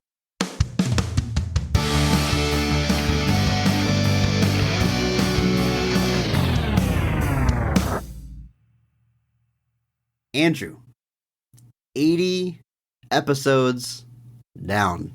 Does it feel like we've been doing this damn thing for 80 weeks now? It feels so much longer. I was gonna say it feels like we just began, but sure, it's been a drag. Andrew, is it going on? It feels like it's been Best a drag. of the Rest has always been part of your life, is what you're saying, right? Yeah, that's what I'm saying. I'm saying it's always been there. I can't imagine my life without Hashtag PP. Best of the Rest at this point. Hashtag PP. Yes. Very good. Well, of course, it's episode 80. That means we have to celebrate. It's our 80th episode extravaganza. We have to celebrate every 20 episodes. It's the normal thing to do. And as I said in the beginning, we have a very special guest with us here today from the 99 Questions podcast, the sweetheart of podcasting himself, Mr. Bob Buel. Bob, thank you so much for being here today. Oh my gosh, what an intro. Thank you for having me. Absolutely a pleasure. I'm happy to be here. Love the show. Big fan. Thank you so much. Now, listeners probably know your voice by now. Hopefully, they're listening to your wonderful podcast, or maybe they heard you back on our Watchmen episode or our 60th episode Extravaganza, where you joined us to host a trivia game. It is a bit of a specialty of yours. You're known across various online communities for your online quizzes and trivia, and you are quite the host, and you're gracious enough to come back onto this show for another round of trivia. And you listening at home can, of course, play along. Maybe you can do better than myself or Andrew. This is the second time, as I said, that you've hosted this on our show. And a quick reminder for anybody that maybe doesn't remember, who won this game last time you were here hosting? Oh boy. You got to rub it in. You got to do that. You got to do that. Was it me, Andrew? I wasn't sure. Memory You're really gonna do it. We're doing this. Okay. All right. I see how it is. It was a narrow victory, to be fair. It was a very close, the nail biter. It was down to the last question, truly. So it was very, very close. But I believe, Chris, you did skate off with the victory there, holding the trophy high in your head. Thank you. Hey, 20 episodes later, it's anyone's game here. This is a return to form here. Just like the 60th episode spectacular, we've got 3 games, 3 rounds. Okay. So 3 different styles of games here. So whoever takes 2 of the 3 will be crowned champion here. We'll see if there's as much drama as there was on the last one. So for the first game, I think this one might be a little bit trickier than ones I've done in the past, but I think it's very doable. You two are some movie-knowing gentlemen, and hopefully... difficult as in, like, it'll be hard for us to, like, a challenging trivia, or difficult like there's a lot of rules and make a D&D explanation of how to play? Yes, I've sent you a 47-page PDF of the rules. I hope you've gotten them. Yeah, I looked it over last night. I'm ready. I knew it. So this is going to be movie franchise trivia. So all I'm going to do here, what I have in front of me, is relatively big movie franchises. None of these are going to be movie franchises you've never heard of. Okay. What I'm going to do is go one by one and just give you years. Those years correspond with releases in that franchise. So, as we go further and further on, hopefully you'll see the pattern of sequels going throughout and be able to identify which movie franchise this is. So the example we're going to do here, this is one I kind of laid aside as an example. I would say you're allowed to buzz in once after every year. I think that seems to be the most fair, because then new information is on the board there. So, if I said 1977. Chris. Star Wars. This is Star Wars. You see? But I would go 77, 80, 83, 99, 02. That would have been 05. a huge. That gap there to 99 would definitely be. Yeah.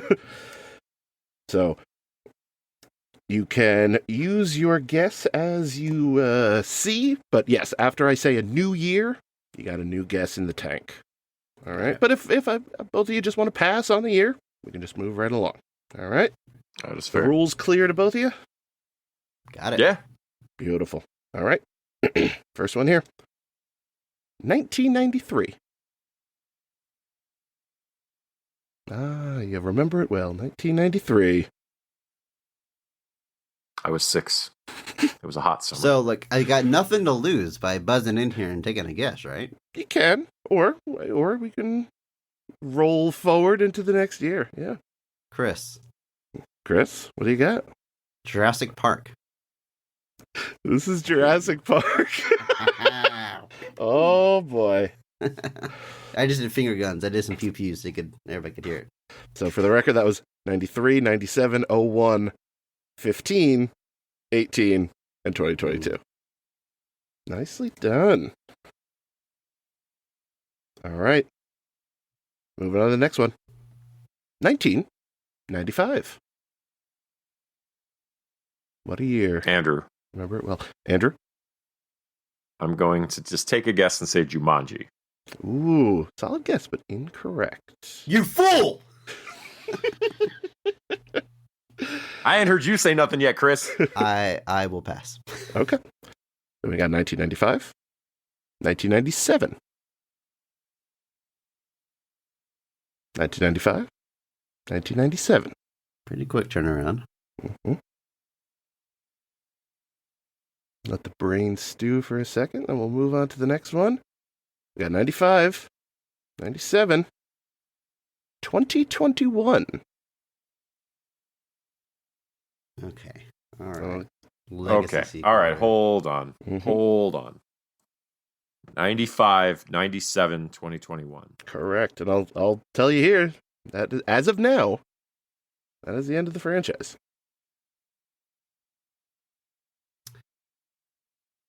95. Wow. So that's all the year. Okay. All right. That is now. I should have probably stated this up front. Obviously, there might be some debate, as any movies will have spin-offs and TV show side projects and all that kind of stuff. I Okay. chose to focus primarily on what I deem Chris. the primary films of the franchise here. So, take it with a little grain of salt, but I had to use my best judgment. But yes, Chris. Mortal Kombat. This is Mortal Kombat. Mhm. The old reboot. Oh, yeah. MK Annihilation.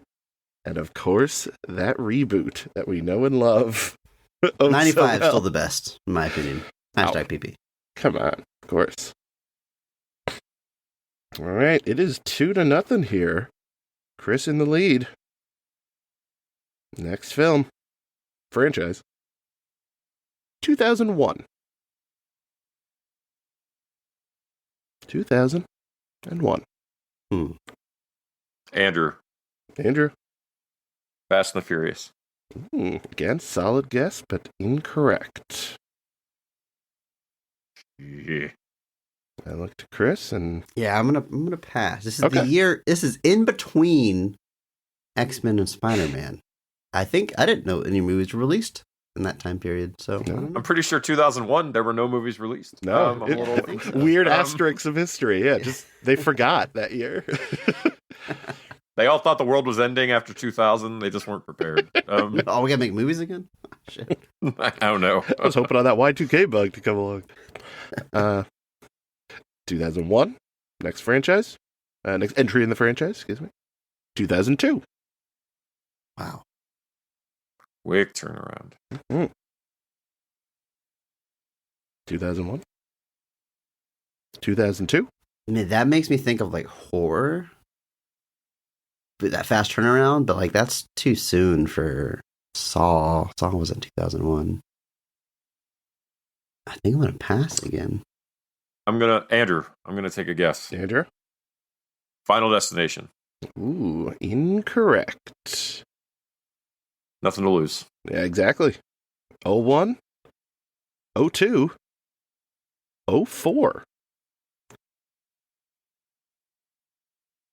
Wow. 2001, 2002, 2004.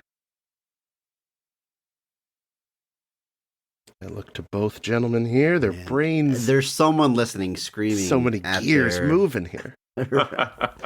at their phone right now. All right, we'll slowly I don't move know. on. 01, 04, excuse me, 01, 02, 04, 05. Wow. Jesus. Andrew. Andrew? I'm just saying Saw to get it out of the way. Again, solid guess, but incorrect. I feel like I might have poisoned the well by saying horror. It might not be horror at all, but that's where my mind is. That's just and such a it's hard to quick get out. turnaround. That's 01, 02, 04, 05. So we're up to 4 installments, no less, too. Horror movies and like holiday movies are the ones that have those turnarounds, but 2001. We'll move right along here. 1, 2, Next. 4, 5. Okay, all right. Next in the franchise, 2007. That is 01, They're 02, pumping these out. 04, 05, 07. Andrew, Andrew, wrong turn. what was that? I said wrong turn. Oh, It's another no. horror franchise. Okay. What I'm truly it's just like at this not point, I'm like, familiar with, who's but I'll guess. churning these out so quickly? We're really pushing Bob Buell's claim. Like, these are big franchises. You know them. I can assure you, you are familiar with this franchise. 01, 02, 04, 05, 07. That's where we're at. 01, 02, 04, 05, 07. Next one in the franchise, 09. Andrew, Andrew. Harry Potter. Harry Potter is correct. Of course. Thank Of course. Chris. When you were like famous franchises, that brought it back. My brain went back to Earth, and I was like, "What had that many movies that fast?" And it was Harry Potter. Oh, they were. Harry Potter was pumping those. Yeah. They were That putting them makes out so fast. much sense now. God. Good call. Thanks, Chris. Nicely done. I feel like I also screwed you up by saying horror. So, like, I hurt you and then I Yeah. helped you. I'm sorry and you're welcome. I love it. So scores 2-1 to Chris, 1 Andrew here. Moving on to the next franchise. 1981. 1981. You know it, you love it. Looking up. Andrew, Oh, Andrew? Friday the 13th. Incorrect. I started in 1980, Andrew. Actually. Chris, shut up. I have been going with the Brazilian release calendar, according to this. I don't know if I mentioned that earlier. No, as close as possible to Some North of these American films were never released in Brazil. It's very strange. Release pending. Release pending. All right, 1981, first entry in the franchise. Second, 1984. 81, 84.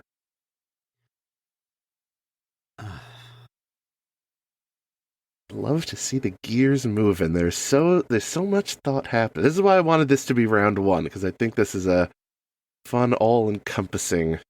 Get the All brain the like working. 80s franchises I'm thinking of. Andrew. Like, mid and late 80s. Andrew. Indiana Jones. Indiana Jones is correct. 81, 84, 89, 08. I think that was going to be the jump that did it. There it And is. then potentially 2023. That's when they've got it calendared, but who knows? It's shot. It's done. We'll see. Yeah. Unless they have to do the Irishman digital de-aging on Harrison Ford a bunch. Who knows? Hopefully it looks better.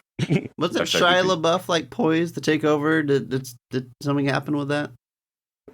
Yeah, he doesn't want to, and we all hated it. He's still stuck in a refrigerator somewhere. No one knows. So this makes it 2-2. There are 10 of these, so I suppose first to 6. I'm no mathematician. That sounds about right. Yes. Next franchise here. 1995. Chris. You know it, you love it. Chris? Jumanji. Ooh, incorrect. I hope I would've every been one so of mad. these, no matter what, I would have been so mad. no matter what the first year is, it's just Jumanji every time. Jumanji. 2010. 1971. Jumanji, Bob. 1995. 95. Yes. 95. Yeah, I'm gonna pass. Okay. 1995. Next entry. 1999. We were all partying like it was. 1999. And hold up. It was. 95. 99.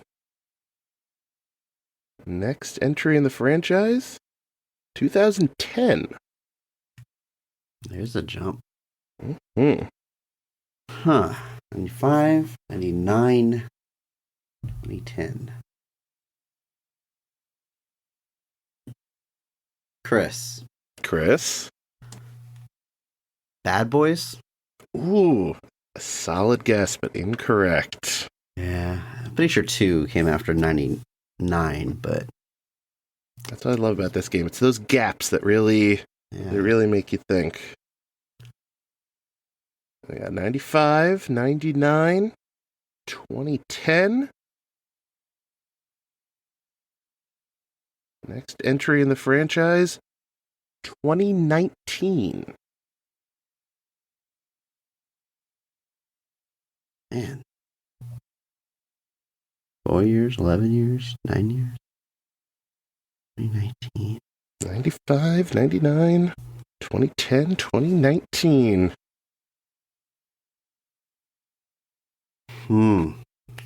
Is that the most recent one? Is that all we're getting, I assume? Not quite. Oh, wow. Yeah, that's weird. 95, 99, 2010, 2019, and again, using my best judgment, I'm going to say newest entry in the franchise, 2022.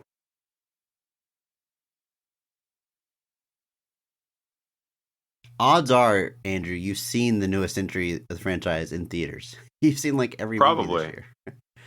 Probably. I think it is so we've got 5 potential installments. It's a reasonable hint to say the last one has the biggest question mark on it if it is a mainline entry in the franchise. But I'm willing to say it as such.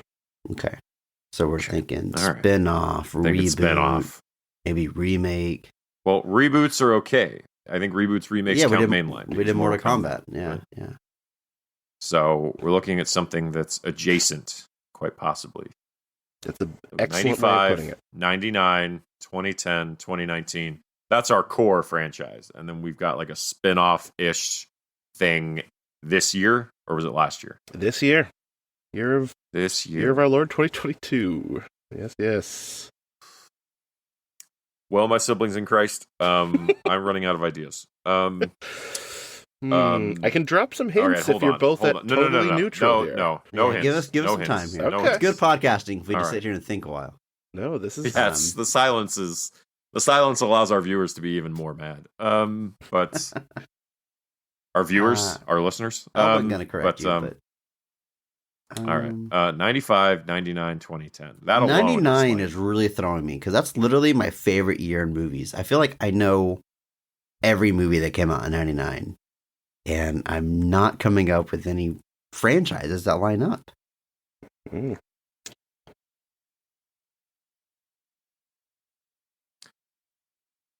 And if I take a guess now, I'm out because there's no more guesses, right? Yeah. Each of your guesses here will be final since we're out of franchises. If we both get a wrong guess, does that reset it? Sure. Bob was consulting the rule book. He just fast page 36 of the PDF. Yes, 99, 2010, 2019. How about I'm trying to really hone in on those 4. If you both get an incorrect answer, I'll put in one hint. Okay, that's fair. All right, so we can at least take a guess, and we'll get a hint. All right. Because I had a thought, but I know it's not right. The years don't quite line up. 95 to 99. I think that's what's. Yeah.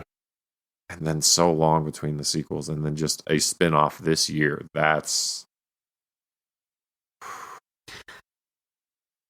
It's almost. It feels like. It's staring me in the face. It feels like Men in Black. I'm saying that out loud because I know that can't be it, because there's no 2022 Men in Black by any stretch of the imagination that I can think of. But it feels like that kind of situation, right? Like, long gap between sequels. You might just have Bad Boys and Will Smith on the brain. Maybe. Yeah, that... Is it the Legend of Bagger Vance franchise? That famous franchise? It's the greatest game ever played franchise. My favorite cinematic universe. we gotta take some guesses here, though. We can't. All right, I'm Andrew. Yes. Is just gonna I'm say Men in Andrew. Black to get it over with. I'm just saying Men in Black to get it done with. Fortunately, it is not Men in Black. Okay. Chris, I'll guess. There's no. I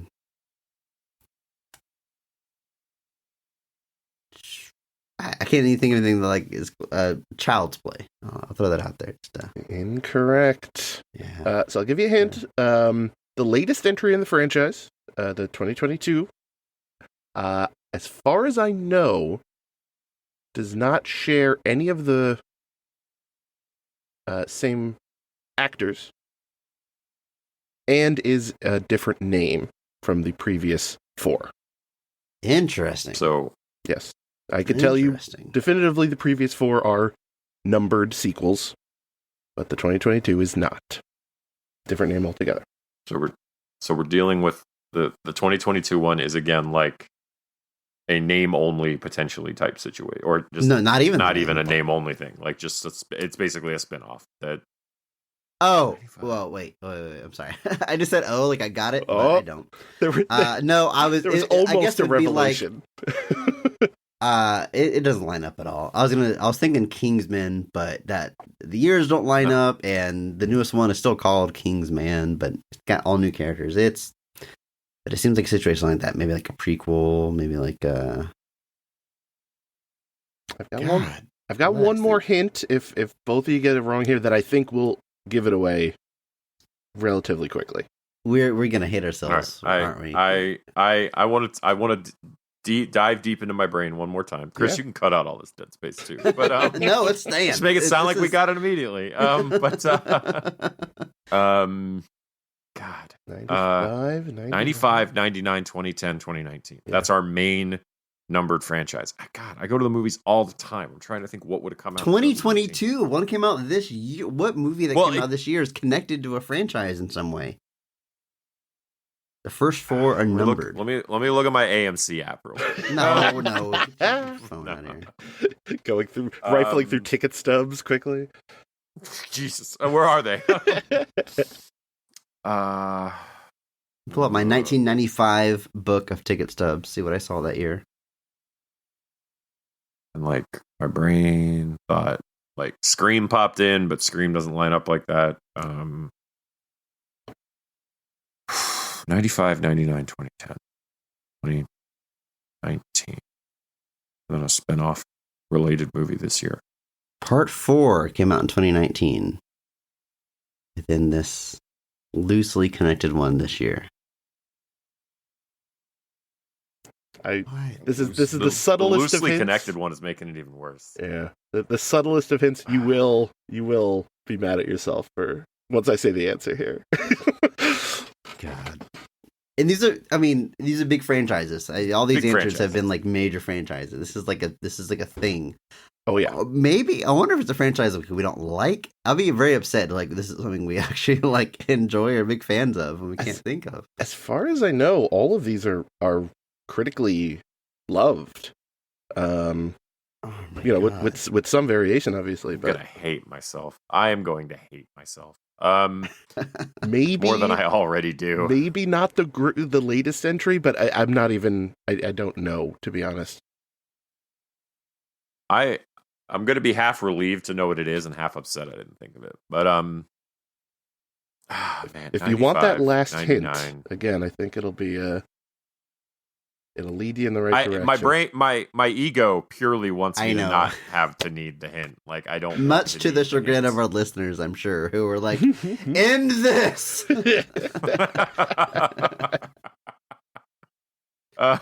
Well, folks, if this one's taking us this long, you're in for a long game. This is good podcasting, baby. But yeah. God bless. 95, 99, 2010. Yeah, let's just say the years over and over again. Like it's gonna help us. Yeah, 95, it's gonna fill the 99. dead space. 2019. There is definitely somebody 2022. screaming at us, though. This Oh, friggin' for year. sure.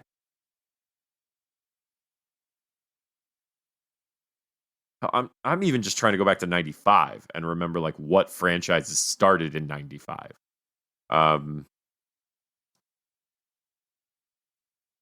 The 2022 entry like is a movie, right? That's not like a series. All of a these TV show or are anything? Okay. movies. Yes. Bob wouldn't do that to us. Come on. I'm racking my brain here. I'm thinking of every possibility.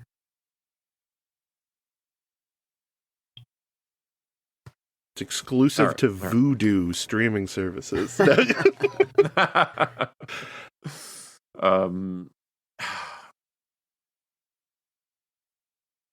I was about to say the years again. Sorry. I'm gonna be saying these years in my sleep. One of Haunting us. me. One of 95. 90. I'm gonna go wake up Liz and just ask her, and she's gonna randomly know. Shake her by the collar. What's your favorite 1995 movie? 2019. Part 4. They finally made a fourth one, guys. It came out in 2019. Remember? It was. They made a fourth one after 9 years. Ugh, God, I feel like I'm on the verge of just passing. I don't even have like a guess. And I hate that about myself. Yeah, I can't believe that I just have nothing. I'm gonna pass. This is All right, pass. we need the hint. Wait for We that need the hint. Yeah. The hint is one word. I'm just going to say it. Animated. Chris. Chris. God bless. This tangentially related movie was, of course, Lightyear, because this is Toy Story. God is- bless America, son of. This is Toy Story. God. This is Toy Story. Were we just not thinking animated movies? Is that what we were just No, locked into we were live not. action movies? I had to God. double check my years too, just to make sure, because I was like, "Oh boy, I'd be embarrassed if this was." These guys are struggling. Yeah, there's definitely people listening that were losing their mind, and I'm sorry. I'm sorry. I have no excuse. Hey, Oh God! Happened. Anybody here seen Lightyear? Y'all seen Lightyear? I have. Yeah. I saw Lightyear. I was there. I liked it. I was in that theater, Chris. I figured whatever the 2022 movie was, you had seen it. Man, And I had. they definitely critically acclaimed. Yeah, you were. God, that. Yeah. All right, Son of a. I'll take the point, but I'm not happy about it. I don't feel good about it. 3-2. Chris taking the lead on the controversial Toy Story question here. But That'll be our new legacy. The controversial Toy Story question. we move on right to the next entry here. Yeah, let's wash that taste out of our mouth. Yes, new franchise entirely here. All right. 1996. You put us right back in the 90s. Your This brain's is my already bread there, and butter. you know? When it's 80s and 70s, I get worried, but 90s, I feel confident we're gonna get there. Andrew, Andrew. we're going Scream. Incorrect. Chris, Chris. may as well throw a guess out there. Men in Black. Incorrect. 1996. Next entry. 2000. Pretty reasonable time frame there. 96 to 2000.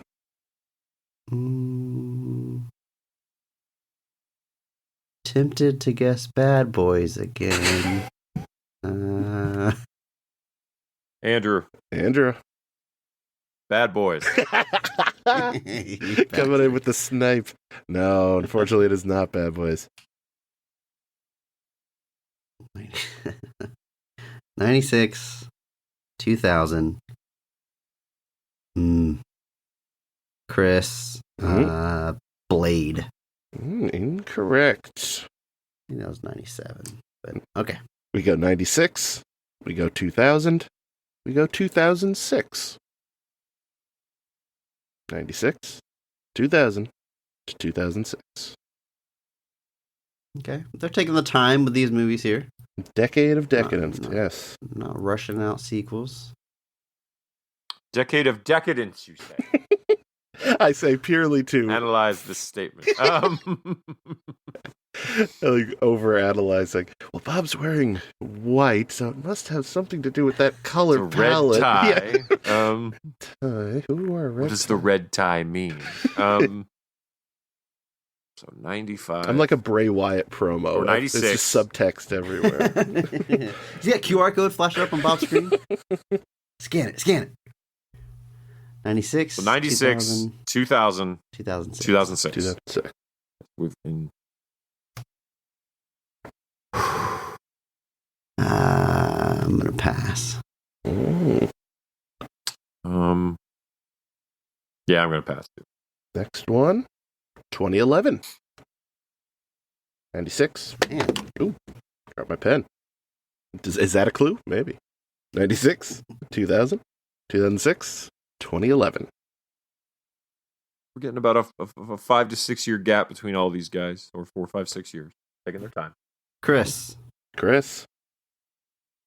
Mission Impossible. Mission Impossible is correct. Yes. I'm ashamed at how long that took me, but I'm glad I got there. 96, 2000, 06, 2011, 2015, 2018, and estimated 2023, but who knows?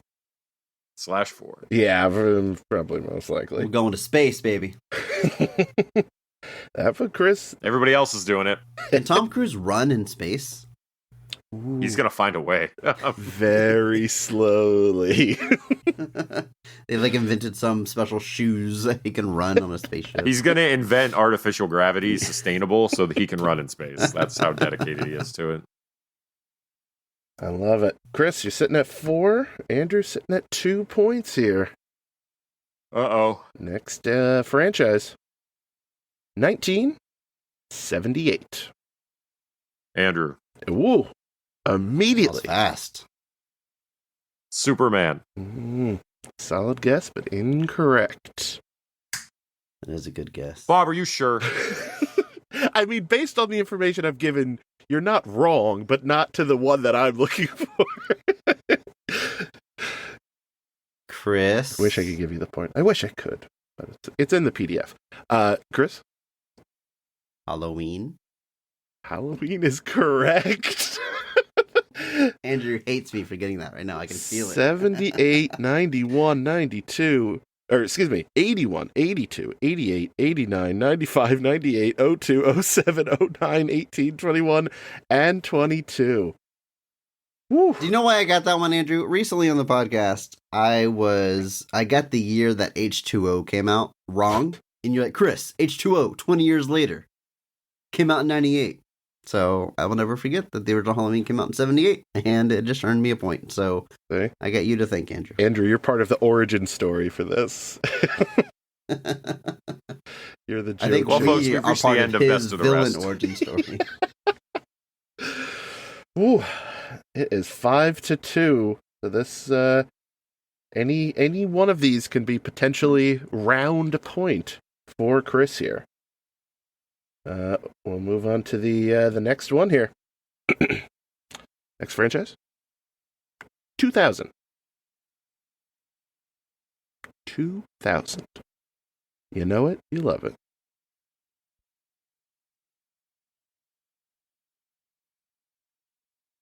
I see. Andrew's taking his time. I got one on the tip of my tongue. I'm just seeing if he's... Mm.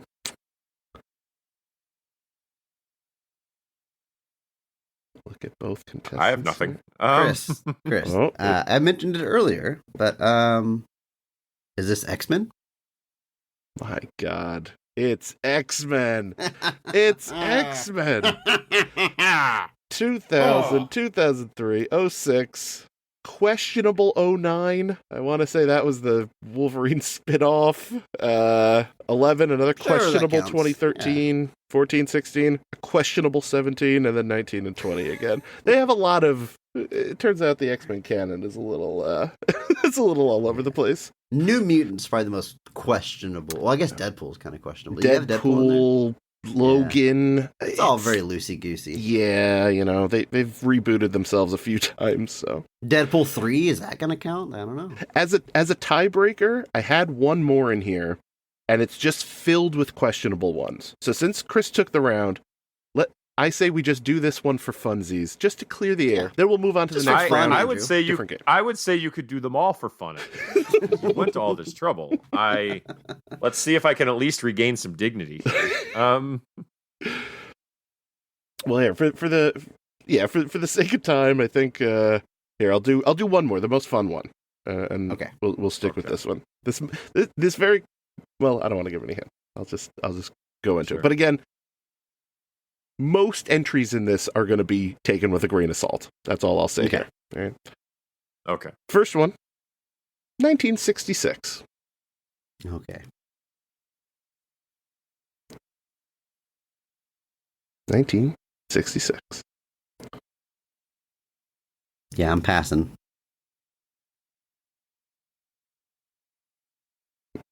Next one from here, 1989. Oh, well, I think that's a very telling gap there. I know what this is. You've got perhaps different actors in the lead role every Perhaps. few entries. We go from 89 to 92 to a very questionable 93.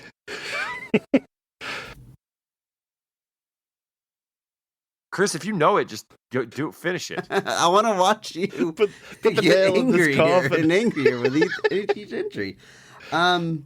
Yeah, so we've actually had this conversation, like, what is a franchise? Because fans will be like, oh, there's the Christopher Nolan franchise, there's the Tim Burton franchise, but Warner Brothers just looks at it as the Batman franchise. It's all the same to them. That is correct. I got the poster on the wall, the Adam West Beautiful. I see it back there. 66 It's a Batman, view. and the Japanese version of the same poster right next to it, which is much cooler, I have to say.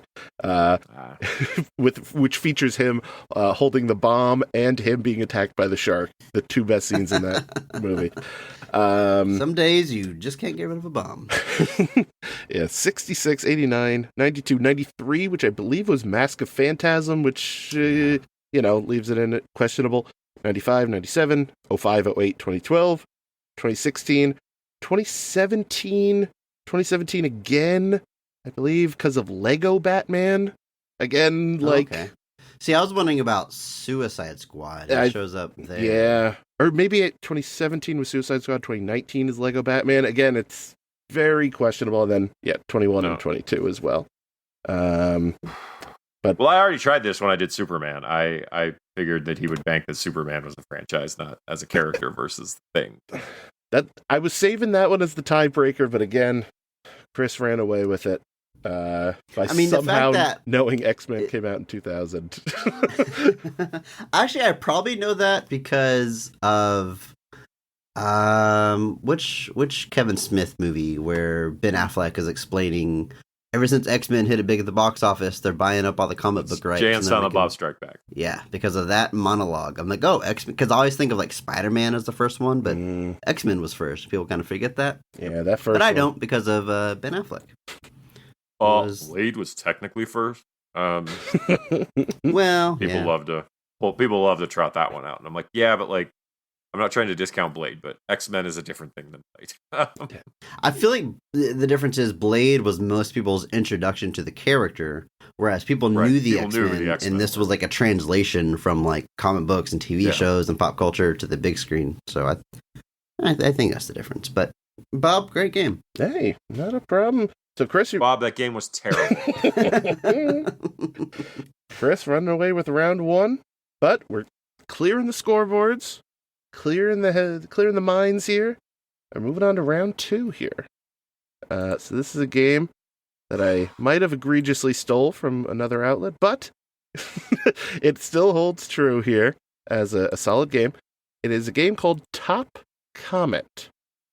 So, what I did is I went on YouTube and I found different films. And it should be noted for this round and the next round, the answers to every one of the questions is going to be a movie that was covered on your show. That is the pool of answers here. Whether it is a special episode, whether it's a mainline episode, anything covered on Best of the Rest is fair game here as a potential answer. But I went on to 10 of those films, went onto YouTube, and took screenshots of the comment section underneath that movie. I'm going to read you the comments. movie itself, the Yes. actual movie. In some cases, it's the movie. In some cases, it's the trailer if the movie's not available on YouTube. But I won't divulge, obviously, because that might... I got it. Yeah, if your trivia knowledge knows which movies are available on YouTube, that would be very impressive. But yes, it was either the trailer or the movie itself.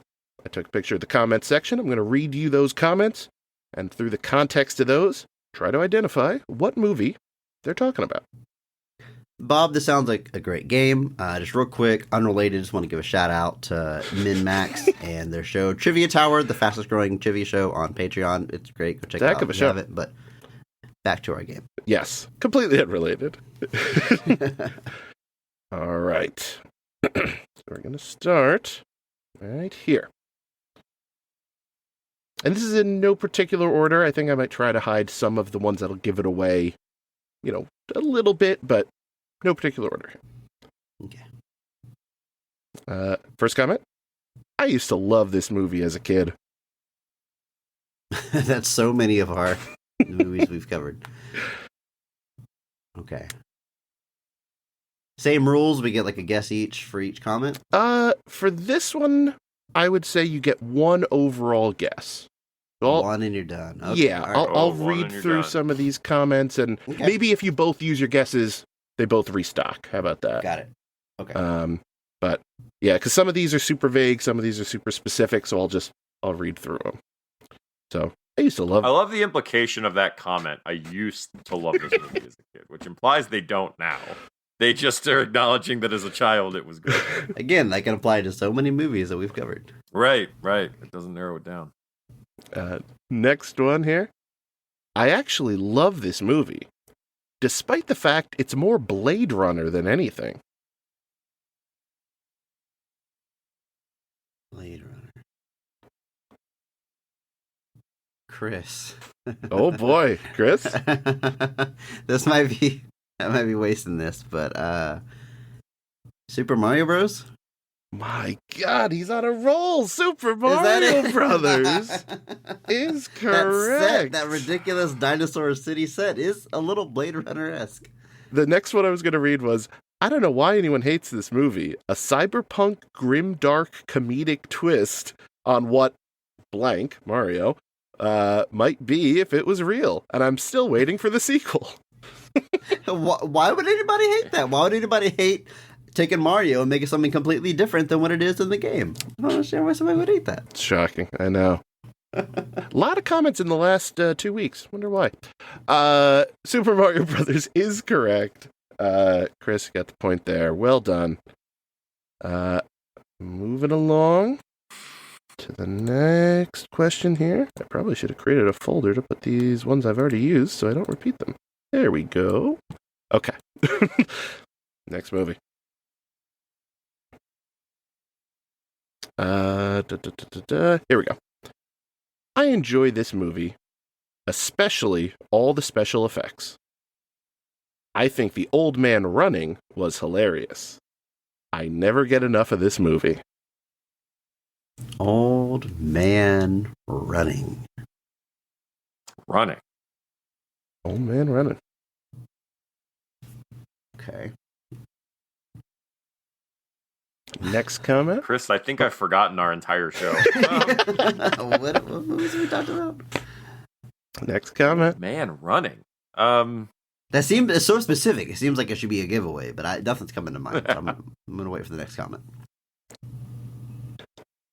This is the very first blank movie I ever saw. I'm blanking out the giveaway there.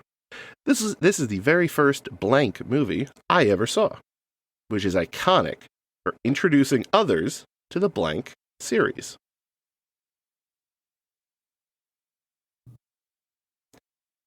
Okay. The very first blank movie I saw, and I loved it. I still love this movie as an adult. I still have it on VHS. All right, Okay. we're dating ourselves a little bit. Yeah, nostalgic VHS era. People still watch it. Chris. Oh, Chris. That comment about introducing them to the series, I'm going to go with Godzilla. This man can't be stopped today. Godzilla is Bang, bang. correct. Ah. He's got full Cactus Jack on it. My God. Yes. Next one was going to be this movie will always be a Godzilla movie to me, no matter what. Love this movie. Fell in love with it as a kid. It was Godzilla meets Jurassic Park, both of which I loved. Still a classic. Woo. It is Godzilla meets Jurassic Park. Your results may vary. That works for you. That doesn't work for you. That is Meets The Simpsons unabashedly what somehow. that movie is. It meets The Simpsons. Yes. Woo, Chris, 2-0 here. Again, there are 10 questions, so we are far from a runaway. Andrew it's fine. It's fine. hitting You're still himself in in the head for audio listeners. Get your head in the game, Andrew. Jesus! You can come all this way in life to be played like a chump. Here we go. Next movie. The fact that blank has such a sense of humor is incredible. Laughing emoji, rolling laughing emoji, stars in the eye emoji. That's what's going to give it away. That stars in the eye emoji. Now I know what it is. No, I don't.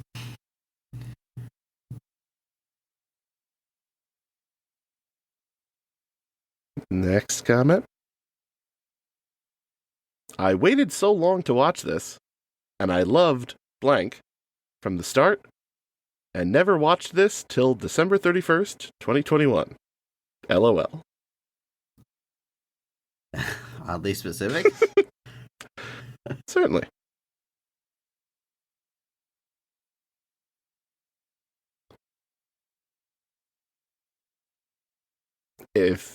Next comment. If anyone wants the end credit scene, it's 1 hour, 34 minutes, 13 seconds, and 1 hour, 47 minutes, 16 seconds. Though that second one is just a trailer. Wow. Okay, so that's big. So there's 2 end credit scenes. First one's only One's a little just over a 90 trailer. minutes in, so it's not super long. Second one's just a trailer. What has the trailer for? Oh man. Like trailer. Second one's just a trailer. I feel like I should be giving it away. Just a little hint there. Okay. All right, next comment here. I don't know anything about blank other than his connection to blank, which is why I rented this movie. Now I really love this character. Almost like an alien version of Deadpool, minus the katanas. Of course, by the way, R.I.P. to Uncle Stan. Smiling emoji. Bob, I know you're neutral in this, but would you say that whatever character they're describing as an alien version of Deadpool, would you agree with that statement? Do you think that's accurate? I think the way they were portrayed in this movie, I could kind of see it. Interesting. I don't know if I would So it's not a wholeheartedly agree, but I could certainly see where they're coming from. All right, so we're talking superheroes. We're talking Marvel. Rest in peace, Stan. It's got to be Stan Lee. Does he have a cameo in it? Is that why they're saying rest in peace, Stan Lee? 90 minutes. 90-minute movie, 100-minute movie, post-credit scene, trailer. They have a sense of humor. Alien version of Deadpool minus the katanas. just a wisecracking alien. I mean, that's all that is if you're Deadpool without the katanas.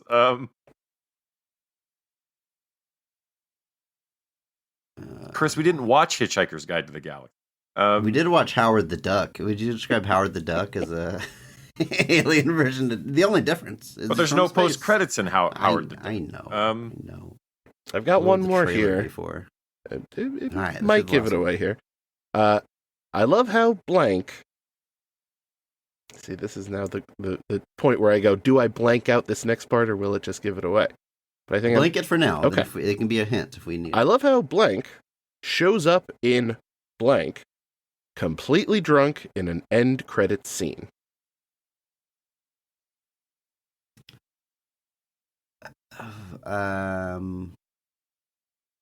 Completely drunk in an end credit scene. I feel like the timestamps are really throwing me off because, like, Eternals has that post-credit scene. I don't know if he's But neither of them are trailers. drunk. Yeah. So, post-credit scene, second post-credit scene being a trailer.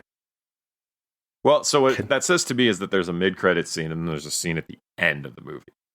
So Yeah, there's it's like a trailer. a mid-credits thing and then a trailer at the very end. How many times have MCU done that? They did that with Captain America, had a trailer for Avengers. Obviously not what the answer is here. Oh, when did it just a trailer for another movie?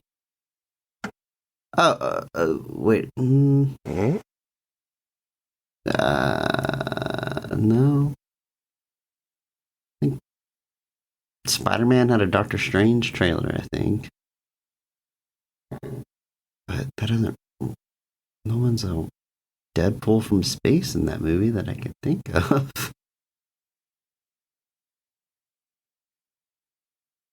So I'll maybe throw out a subtle hint here.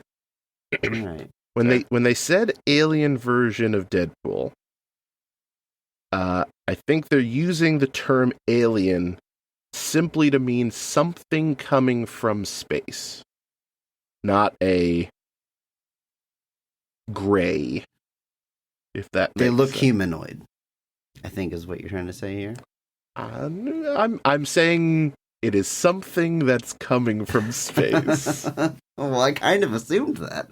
I assumed they didn't mean like someone That- crossed the border. that- They had talked about Deadpool. Something that has a sense of humor and is related to Okay. another character. And Okay.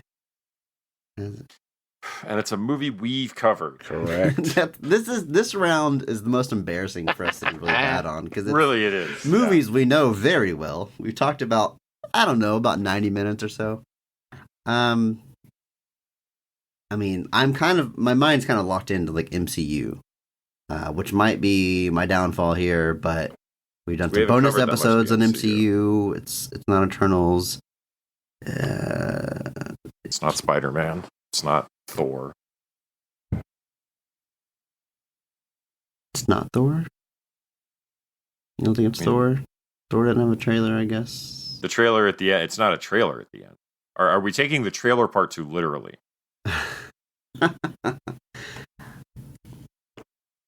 We got to throw some guesses out there. I can give you more hints if you need. Okay, by all means, if there's more hints All on right, the table, one I'll more take it. hint. Yeah, let's start there. You mentioned that it might be MCU. I don't think that's completely wrong to think that it is Marvel adjacent, but Okay. it is not specifically MCU. Okay. That should narrow it down. At least as far as my understanding of it is, because canon changes and timelines are weird. But Sure. I'm sure a comment section on a wiki somewhere could refute my point, but I'm pretty sure what I'm saying is correct. It is not specifically MCU. Okay, we've got our we got our Fantastic Fours that we've covered. We got our Spider-Man 3s that we've covered. We did New Mutants. Yeah. There's no Yeah, aliens. We've done a lot of X-Men. Whew. Just thrilling listening. I know. Just thrilling listening for our fans. I think we need another hint.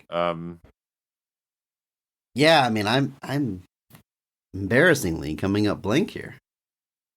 So what I'm doing is I'm finding the film right now, and I'm looking through the comment section. Let's go to newest first. This seems the most fair. This is a bad movie, but for some reason I really enjoyed it. Probably because blank is really cool. Oh, wait a minute. Is this Venom? There was no buzz in there, but I'm going to give it to you.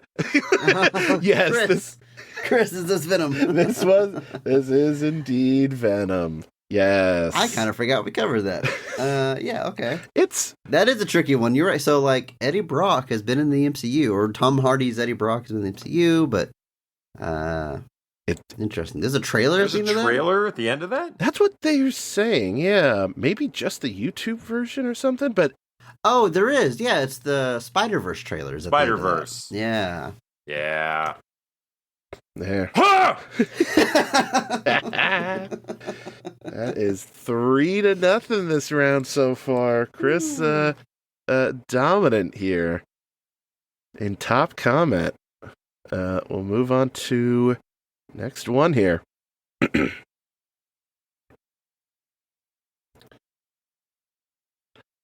I want to watch this so badly. Put it on Netflix, please. Okay. I grew up watching these movies. Was too young to see them in theaters. I was 23 when this movie was released in theaters, and I was beyond excited to go see it. Thanks for having it available here. Love this movie so much. By the way, I am Team Blank. LOL. Chris. I'm going to shoot my shot early here. Chris? Teenage Mutant Ninja Turtles. That is incorrect. All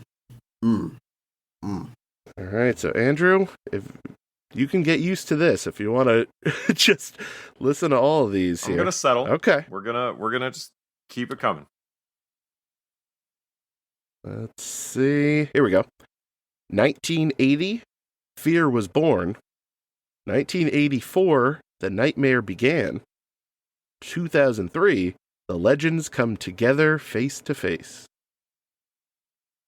Well, Andrew, that certainly sounds like Freddy versus That's Jason. Freddy versus Jason.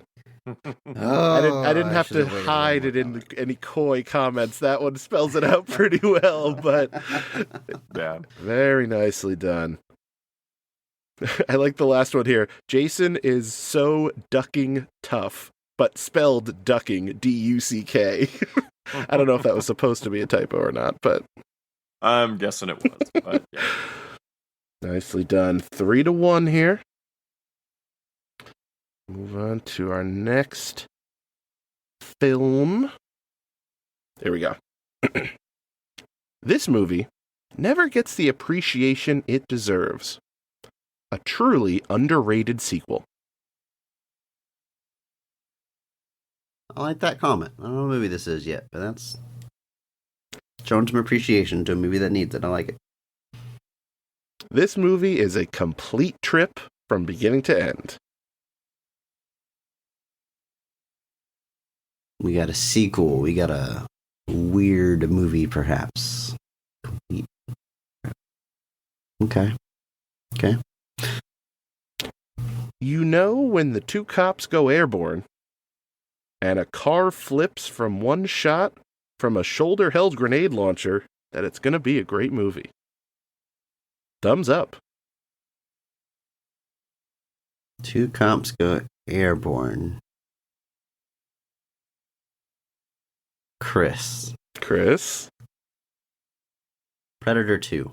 Ooh, Predator 2 is correct. Yes! Ah! That movie is bonkers. And underrated. It gets a bad rap. I like that movie a lot. The one I was going for next was Danny Glover clapping in Gary Busey's face kills me every time. As indeed it does. Predator 2. Nicely done. That is 4-1 here. Still anyone's game.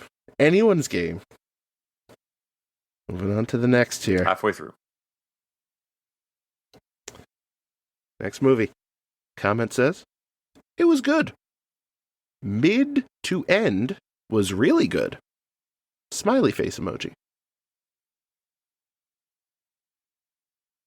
Okay. Next comment. Only a dad that has a daughter will understand the end of this movie. Ha ha. Only a dad that has a daughter. Okay.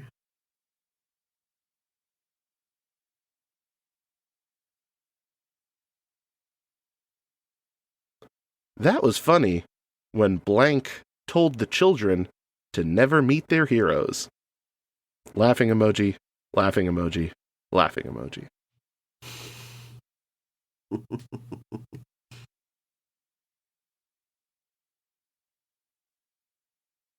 I I heard. like your dramatic reading of emojis. I'll find a career. I feel like that's gonna creep its way more and more like true crime dramas. And the last they ever heard of her was her tweet about this movie. Star the laughing eye emoji, laughing emoji, salute Star the emoji. She said she was ready for the date. Eggplant, eggplant, peach. I heard bad things about this movie. The beginning had me worried. But halfway through to the end was really good. I actually enjoyed this movie. Can't wait for the next one. So That's two apparently comments this movie now. turns around halfway through. Yeah, Like, yeah. The beginning's maybe rough, but it pulls it off. Dad and a daughter thing. Oh, wait a minute. Wait a minute. Mm-hmm. Do I want to make this His guess? gears are moving here. Yeah, I'll shoot it. Chris, Chris? would this be Kick-Ass 2? Ooh, incorrect. Oh, Pretty man. solid guess, but incorrect. That definitely turns up the gas towards the end of that movie. Okay, all right. The next comment. The effing goats had me dying. Goat emoji, skull face emoji, Oh. laughing emoji. Okay. Andrew, Andrew, this would be Thor Love and this Thunder. is Thor Love and Thunder. And once again, I actually I make my I guess thought right before it's given away. earlier the Never Meet Your Heroes thing, I was like, Gore says that. I'm pretty sure. But I was like, I don't think the rest of this is lining up yet. But yeah. Yeah, I don't think that the movie goats has a slow obviously get start. I don't know where that's coming from. Yeah, I don't Yeah. know. I don't know. I guess maybe when it shifts to like Thor versus Gore, I think that's when they're saying that like it moves on and gets better. But the daughter thing, I had to remember that like right at the end of that because it's just at the end. Like I guess the Gore thing too. Yeah. All right. Cool. Oh, nice. Coming back. Nicely done. 4-2 here. Turns out all I need to do is Chris to guess wrong, and then I can take all my time. Chris, I encourage you to guess. Okay, thank you for the encouragement. It's very nice of you. Next movie. Chris. Oh. No, go ahead. No. Go ahead. Top comments here. I'm glad after 14 years of blank being out, people realize its greatness. Chris, you know this. 14 years. Not new. Not a new movie. But something 14 years later led to people. I don't know. That's a strange comment. I don't want to think too much into it. Yeah. Next comment. Everyone will hate me for this, but this is my favorite of the trilogy. I don't know exactly why, but it just is. A perfect ending to the trilogy. Everyone will hate me for this. Top comment on YouTube. Come on. From the screenshot I took, it is the top comment. Andrew, I'm going Spider-Man 3. Spider-Man 3 is correct. Boom. I was too busy dunking on the commenter to think of the movie. That was a massive clue. It's the end of the trilogy. You know what? I don't think that's a crazy take. Well, it was either that or Blade 3. Those were basically where my mind was going, and I was like, I don't think this is Blade 3. But also, Blade 3 is not the best of the trilogy. But also, And- 14 years later, because that was 2006, I think, 2007 for Spider-Man 3. So 14 years later would be No Way Home, Toby, everybody's reappreciating, blah, blah, blah. Yeah. I thought of all that Very in well that done. split second. My Very brain well is done. crazy. My favorite comment that I was going to read next is, quote, "I'd give my life for them," unquote. Dang, that's some clean foreshadowing. That's just a good comment. Yeah. That's about as subtle as a kick to the nuts. Nicely done, nicely done. All right, next film here. There we go. Not a big fan of these movies, but blank was perfectly cast for this movie. Do you have any other information about this commenter, their, social status, their, income, social security, anything? Give me some clues. They're Can you dox them really quick for me? yeah, their icon is just the letter H, so I don't know what that means, but That's a little suspicious. The H. They work at a hospital, so medical field, but not necessarily a doctor. This could be administrative. This could be who knows? nursing practitioner, who knows? Anesthesiologist. No, you got to be a doctor for that. Andrew, shut up. Next comment. The more I watch this, the sillier it gets.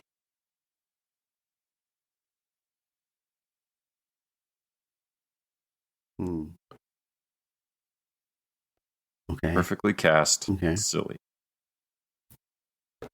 Next comment. Critics were gunning for it, but I loved it, and her. And her. Andrew. Andrew. Tank Girl.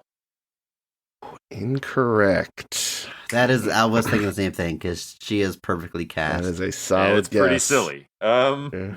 It is pretty. You can't deny how silly it is. But movies, it's multiples. I'm a big fan of these movies. Ugh. I love the Easter egg at the end. That brought back memories of the original show. Oh, Original show. Chris. Come on. No, don't get mad at me. I just I needed won't to think wait. of it. I just needed to wait. I can't believe I did this. A show that was turned into a movie. Is that what we're getting at here? Yeah, not necessarily. I'm not giving you any hints. Screw you, Chris. Give me another comment, Bob. I think I got one more, and then one more that's a little weird. I don't know if I want to read it, but this one I like. I didn't like the first one, but this one was so good. Loved it. Just wish they had more combat ideas. Combat idea. All right, so we're looking at sequel. We're looking at woman is cast in there somewhere. Looking at reminded me of the original show. It brought back memories of the original show. Oh, Chris. Chris. Is this Ang Lee's Hulk? Incorrect. Does that mean I get another guess? Absolutely. Andrew. It's Wonder Woman 1984. No, exactly right. Wonder Woman God. 1984. Linda Carter. With the Linda Carter is Carter at the end of cameo that at the movie. end. Yes. Oh, Yes. yeah. Nicely done. I thought I was so smart because there was that Hulk TV show, but it's not. Okay. All right. 4-4. This is All right. anyone's round here. All right, moving on to the next one here. Don't call it comeback. Because it might not be. Don't get overzealous. I thought guys. maybe they thought Jennifer Connelly was like perfectly cast as whoever she is in Hulk in their comedy. Well, okay, question. Was that thing saying Gal Gadot was perfectly cast, or was it somebody else?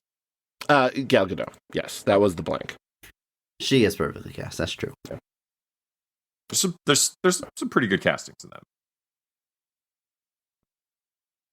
All right. Next movie. I watched this movie twice in one day. I've never done that with any superhero movie. Ooh. Okay. It- Superhero movie. All right. It shows how much this movie made me so emotionally connected to blank than any other film before. Mm. Okay. Okay. This movie is darker than usual, and I loved it. This is what blank should be like. Chris. Look, this has DCEU fandoms written all over it. Is this Batman versus Superman? This is not Batman versus Superman. I'm But then sorry. I think I know what it is. But... All right. I have a couple of thoughts. We'll see if they get narrowed down. Okay. So that comment, I'll continue on it. This movie is darker than usual. I loved it. This is what blank should be like. Some of the scenes they shot were amazingly beautifully done. I'm simply blown away. I remember watching this in theaters, loving every moment of the movie. I think blank did an outstanding job as blank and as blank. What I love about this movie is how obsessed blank gets with defeating criminals. He is willing to sacrifice his life and leave his love for it. He can only be himself when he is being blank. In the end, no matter how hard he tries, he still loses. But he learns and becomes better. Just keep it going. I got the last one here for you. Anyone see how blank? I think there's supposed to be an apostrophe S at this, and I'll read it as such. Anyone see how blank's leadership gradually went up through the movie? He's not even commissioner yet he was leading as if he was. That is the last of the comments I have here. Wait. Oh. Did we do an episode on that?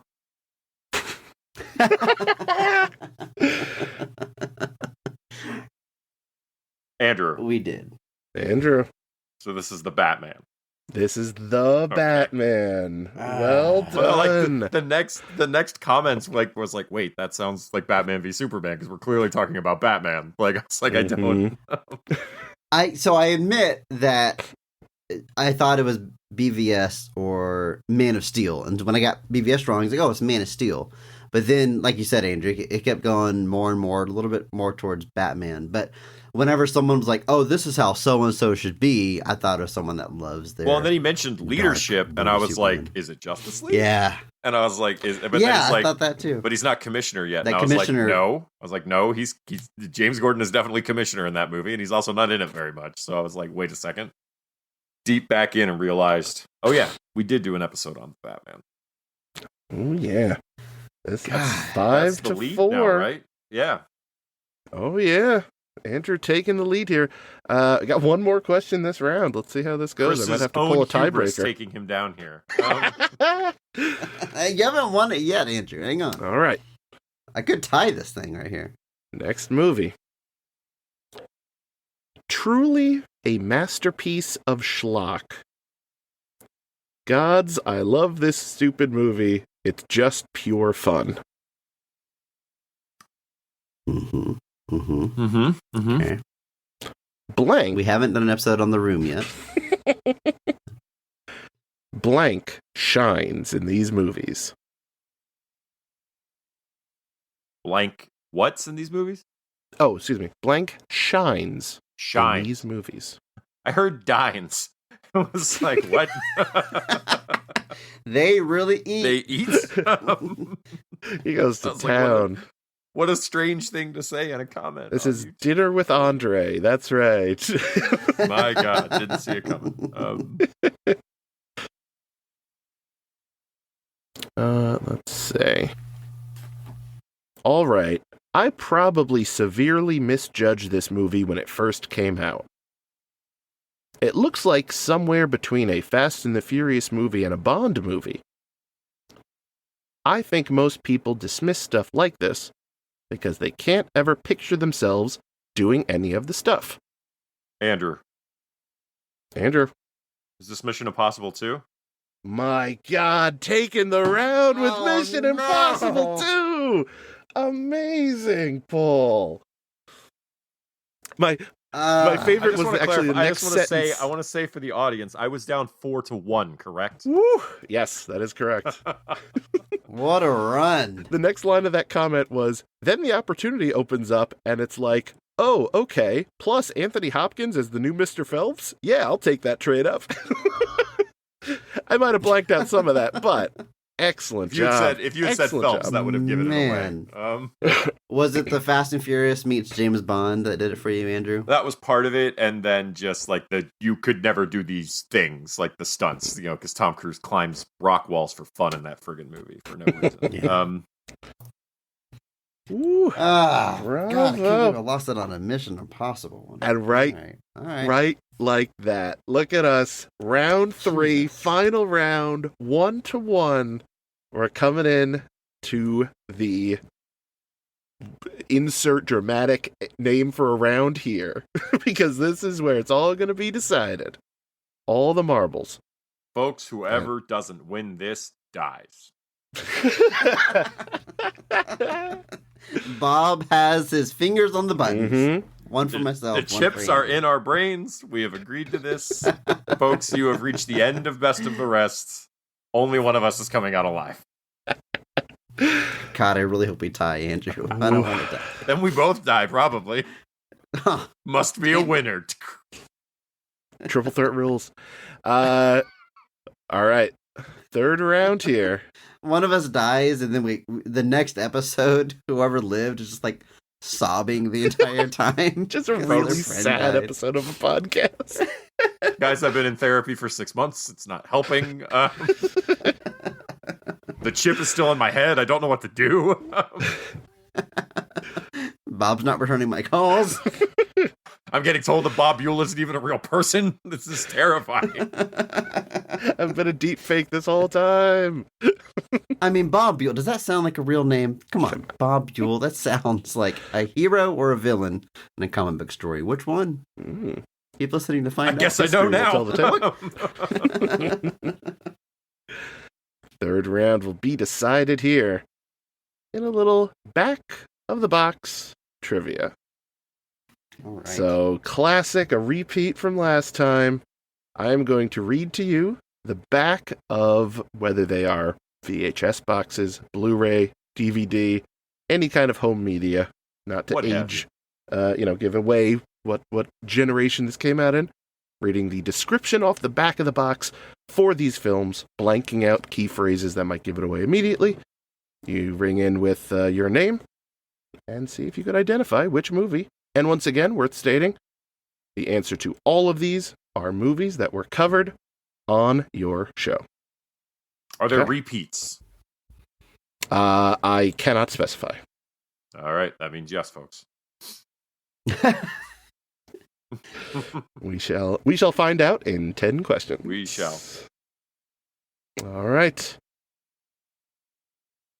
Oh boy, I'm getting old. I need to make these images bigger. There we go. That's life, man. So this one starts with a quote. Blank is a horrifying hoot and a half. Easily the most satisfying and entertaining of the series.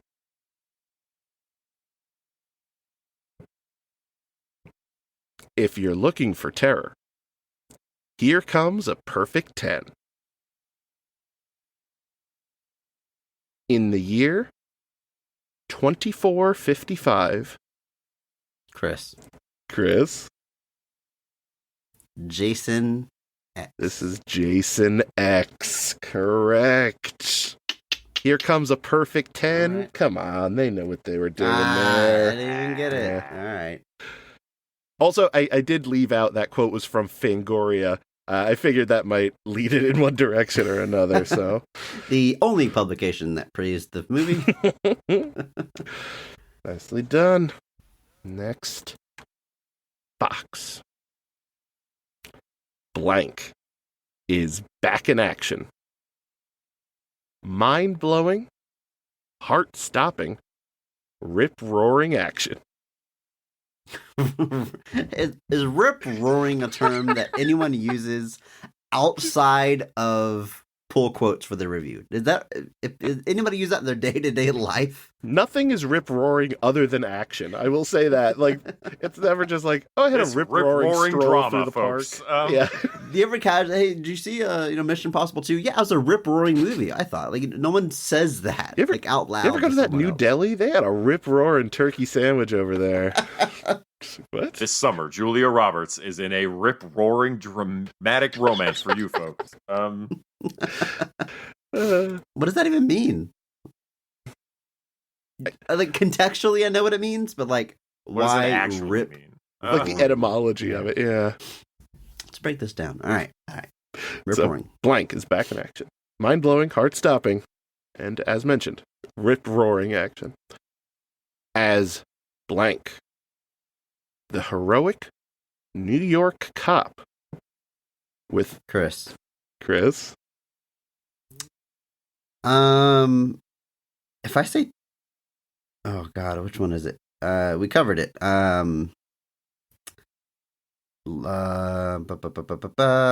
Die Hard is what I'm thinking. I'm trying to think of the actual title of the whole thing. Because they all sound so similar. Die Hard, Die Harder, Die Hard with a Vengeance, Live for Your Die Hard. A Good Day to Die Hard? Good Day to Die Hard is Oh my correct. I was Woo! I was panicking. I was not could going to think give it of- to you if you did not. If you just said Die Hard 5 or whatever, I was like, That's what was on my. Then I thought, Live Free or Die Hard. I always mix those two up. All right. nicely done, All right. nicely done. That is 2-0 so far. Chris in the lead. But as we've learned, you cannot count out Andrew. Cannot. Next film. This one also starts with a quote. A smart ride. There's both eye and mind candy in this cleverly berserk spawn of Blade Runner.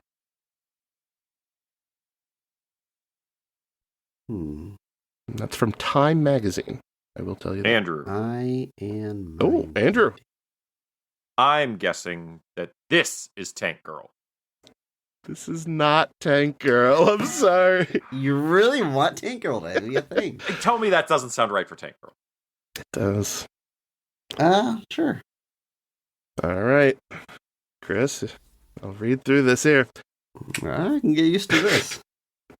That sounds like a good phrasing to put there. As Demon Hunter Blank. Blank fights a new otherworld foe in this eye-opening supernatural thriller based on the characters from the DC Comics Vertigo Blank graphic novels and set in the City of Angels, where spirit world bounds have broken and all hell is breaking loose.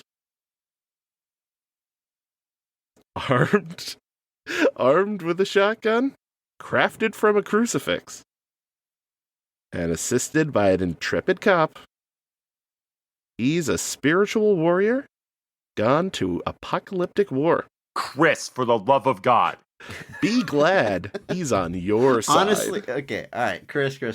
Honestly, up until like the shotgun, I was thinking Ghost Rider, who's not even DC, but I'm gonna go with Chris. Constantine. Constantine Thank is Christ. correct. I did not know a shotgun's made from a crucifix. Is that in the movie? Birthed from Blade Runner? The Yeah. yeah, What is that? A smart ride. There's both eye and mind candy in this cleverly berserk spawn of Blade Runner. That's the header quote on the back of the box. In what way is that like Blade Runner? That's Time Nothing like Magazine. Blade Runner. Good job, Richard. Like instead of hunting Corliss. down replicants, he's hunting down demons? Is that the line they're trying to draw there? I don't know. It's not like it even came out that close to Blade Runner, like to where there would be some cachet to put it there. You know what I mean? Strange choice. All right. All right. Rio. Of all the Keanu Reeves movies I would compare to Blade Runner, it would not be Constantine. It would be Hardball. Yes. Ooh, Sorry. not really. Let's move on. Possibly. that's an alright flick. The Lake House. How many of these can we throw out there? The one where he skydives as the president, or surfs as the president. Utah too. All right, next movie starts with a quote as well. A Powerhouse 10. Well, we already used this Jason is X. The blank rediscovers his roots in this exciting, thrill-packed drama that reunites blank with the Oscar-winning director of the original blank.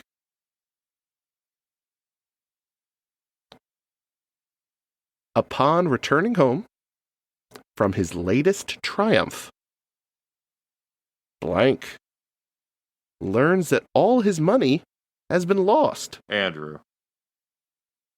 Andrew. Son of a bitch. This Don't is do Rocky. this to me, Andrew. This Don't is take Rocky. this from me. This is Rocky 4.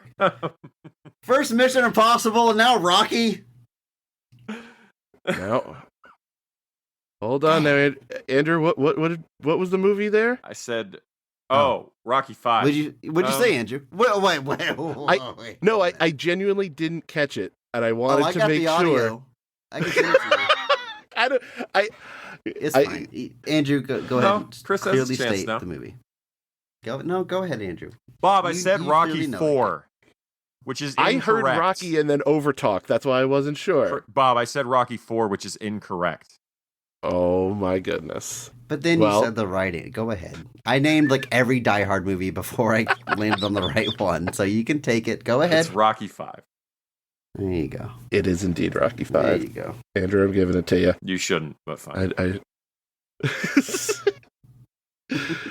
Whenever Right. we did that theme, like the low point of a franchise, we almost just made it the fifth entries of franchise because for some reason, like number 5 is like cursed, like significantly less well received than the rest of them. Turns out when Die a Hard franchise 5 gets and to the Rocky 5th 5. installment, it's kind of out of ideas. Maybe. Attack of the Clones. Yeah. I mean, kind of holds up. Yeah. All right. Next movie. Beyond the Grave. Beyond the Law. Chris. Oh, Chris.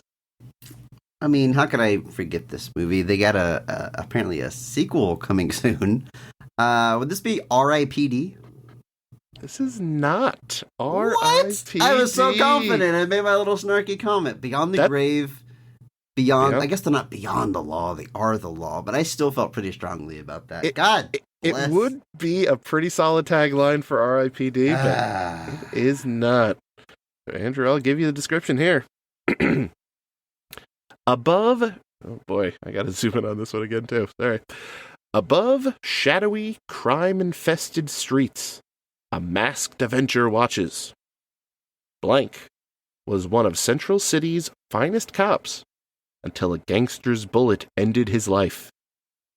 Now fate has brought him back from beyond as blank, a street-hardened hero who faces off against seductive foes like the voluptuous blank and the alluring blank. Then, of course, there is his evil arch enemy, blank, with a mission to wipe out Blank's beloved city as he pursues his own version of immortality in this graphic action thriller. And from here, I could tell you about the special features. It's got a trailer, got English and Spanish subtitles. Central City. Audio commentary. We discussed with that the on director. the episode. Right, because I said The Flash is from Central City. Right, but it's There's not, a it's not featurette called Miller on Miller. That might be a good one.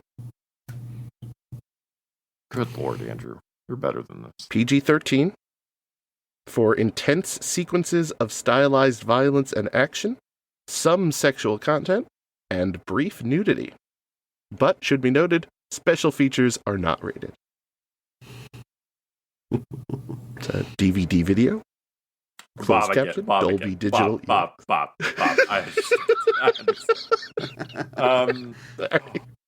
go down a wormhole there, sorry. Fights a bunch of attractive women. Why, Chris? Why am I not thinking of this? Of all the movies we've covered that you've maybe erased from your mind, this is the one I really don't blame you. Hashtag PP. Oh, this is the Andrew. Yes. This is the spirit. This is the spirit. Nicely Thanks, done. Chris. That really locked it in. I love the confidence in R.I.P.D. though for that tagline because it completely apt for both. They're making another R.I.P.D. Bob. Did you see this? Who's clamoring for that movie to have a sequel? It's like It's like when it's right after like Jeff Bridges' character. It's when like he's still alive, I guess. I guess it's like right when he dies. Is it still Jeff Bridges, or are they casting someone younger? It's Jeffrey Donovan. Burn Notice.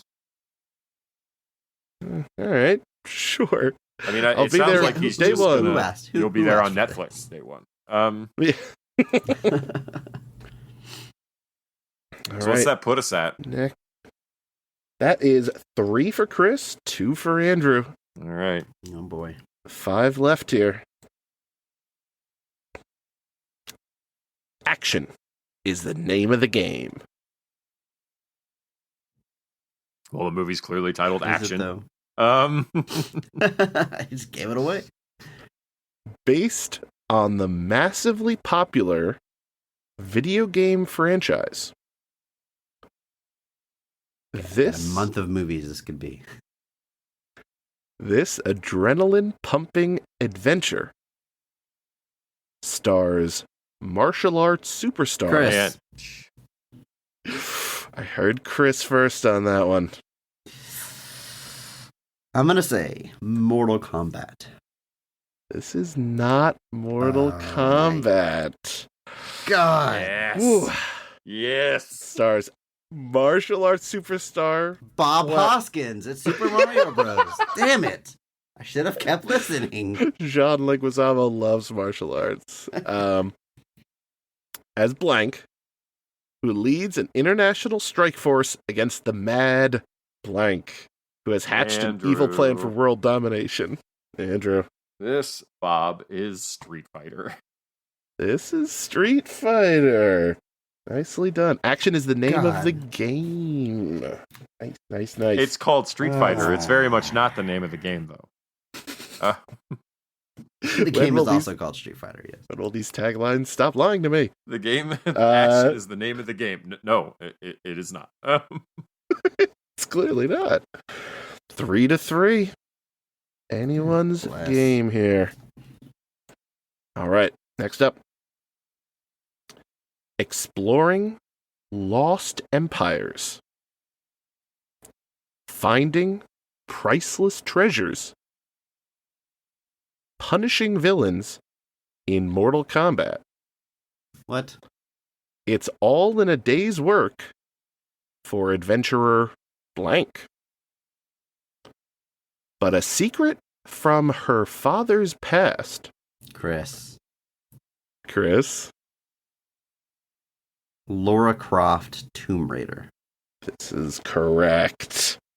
I can't believe they used the term Mortal Kombat. And Yeah. They knew what they were doing. Punishing villains in Mortal They Kombat. knew what they were doing. They knew what they were doing. Does it? You're looking at it, Bob. Does it look weird spelled with a C? Mortal Kombat spelled with a C. It feels Yes. wrong, right? For my inner gamer is crying out for the K there. It's just, it doesn't look right. All right, 4-3 here. Chris in the lead, but again, don't you dare count out Andrew. I've learned my lesson. All right, here we go. This one also starts with a quote.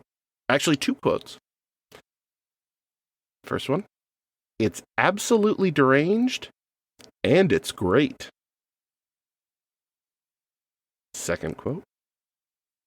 A horrifyingly good time. Blank is back. And he's on fire. Andrew, Andrew? I'm going to go Ghost Rider Spirit of Vengeance. Incorrect. Very good guess. Very Ooh. good guess. Now Andrew's overconfident. Listen to this guy buzzing in early. Blank is back, and he's on fire. In this action-packed story, ripped from the pages of... I'll blank this. Blank's seminal work, the legendary half-demon superhero is called to the English countryside to battle a trio of rampaging giants.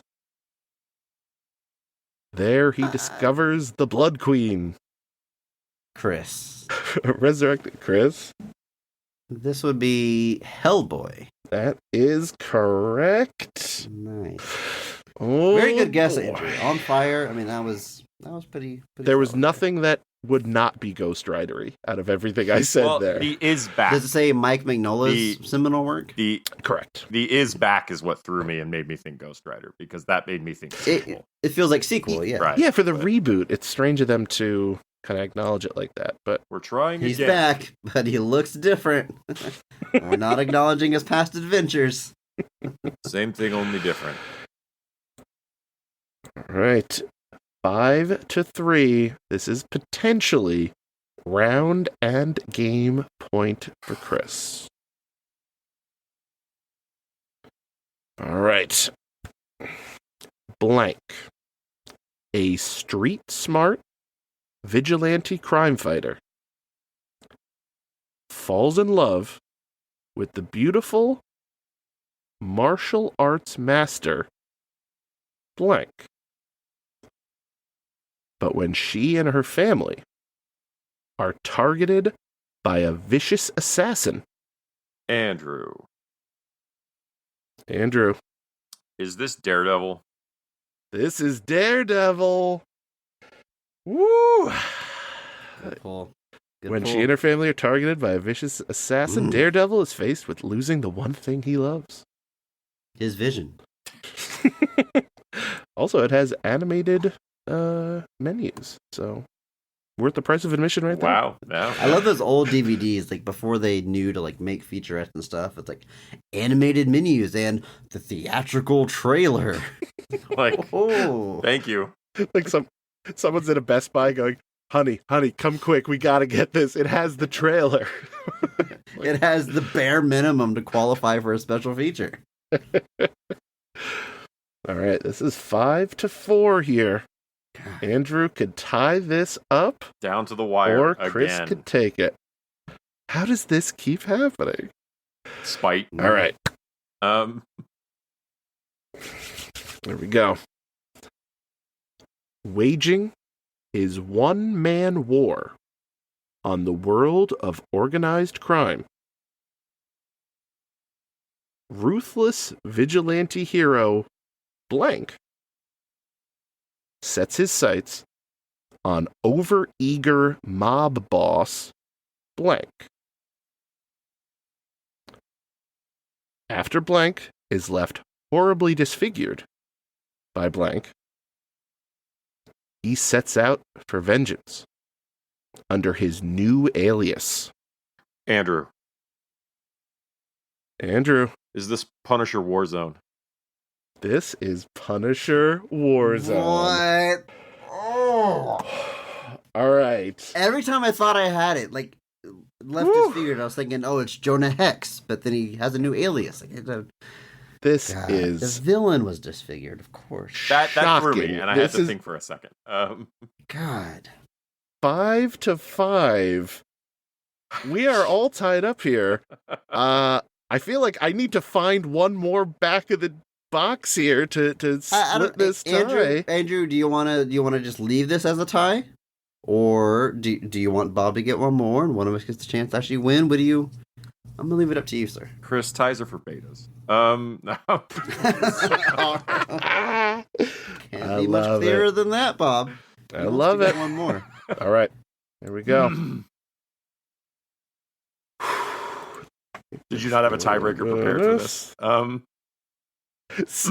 I couldn't possibly have imagined that it would have been perfectly split like this. This is Whole incredible. game, yeah. Andrew, I was really expecting you to do worse.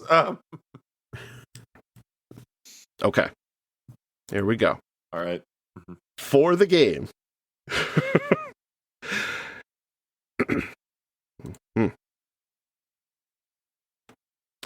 Also starting with a quote.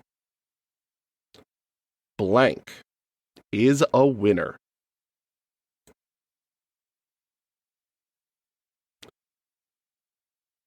There we go.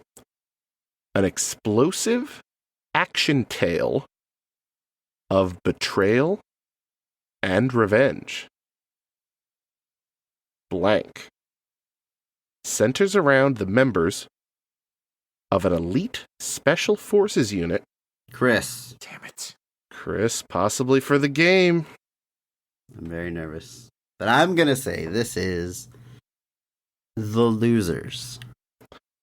The Losers is correct. No. Yes! For the game. My goodness. The drama. Oh, literally in overtime. Absolutely. Andrew, you said ties are for incredible. betas, and now you have to die. And you've got no one to blame but yourself, Andrew. Oh, Chris, we clearly established earlier on that if we tied, we both died. So a little gratitude would be nice, please. I just didn't want to press both of these buttons. That's all we were. That's all we were doing here, guys. Man, that was- incredible effort on both sides there. Really, Andrew, good game. Sincerely, good game. Your comeback in round 2 GG. was insanely impressive. legendary stuff. Woo. Oh. Yeah. The Losers. You love that Folks, movie, this is a bummer. This is just I lost on the Losers. That's Andrew, it's that is kind of fun. It felt like the most appropriate overtime flick as I quickly scrolled through my podcast feed here. Yeah, the irony is Chris is the winner for guessing the Losers. Bob, thank you so much thank you very for the game and for furthering the rift that is growing between myself and Andrew. Hopefully the podcast makes it to episode 100 and we can do more fun stuff like this. But again, sincerely, thank you for not just being on our show, but like coming up with all this trivia questions, depending on the work and the research to do all that. It's very much appreciated, sir. Thank you. Of course. And you know what? Now is probably a good time to tell the people listening where they can hear some more of your beautiful voice. Yes. Well, first off, I really appreciate it. I love being on in the game show capacity and the guesting capacity. All this stuff. You guys do a great show. I know I always tell you that, but it's absolutely true. So it's We it's always an honor. like hearing it, Bob. Doesn't get old, so thank you. Of course. But yes, if people want to hear anything more from me, I have a podcast I'm very proud of called 99 Questions, interview kind of podcast where I ask people from all sorts of realms of life, different people in the acting world, Jeffrey James, people in the writing world, like Bill Oakley, one of the showrunners for The Simpsons, agreed to be on. The guy who wrote the steamed ham sketch. I've had on Michael Swaim recently, who was on Cracked and After Hours. If you're into movie discussion from YouTube, he was fantastic. The actress from Netflix's Murderville, that Will Arnett show, is actually going to be on the latest episode here, Leland Bowden. So please give a scroll through. I guarantee you're going to find a name you will like, whether it's a Ben Hansen or I don't know, Johnny Stanton or Brendan Lee Mulligan, the tight end for the Browns, who sadly got cut, but hey, he was on there. So if you're interested at all. Oh, and there was actually a game show episode of that show called the Bewlywed Game, where I pitted podcast hosts against each other. So if you just want to check out my game showing ability, scroll back for that, 99 questions. And again, much appreciated, guys. So you just love torturing game show or podcast hosts, is what I'm. That's gathering correct. Here. Good side hustle of yours, passion of yours.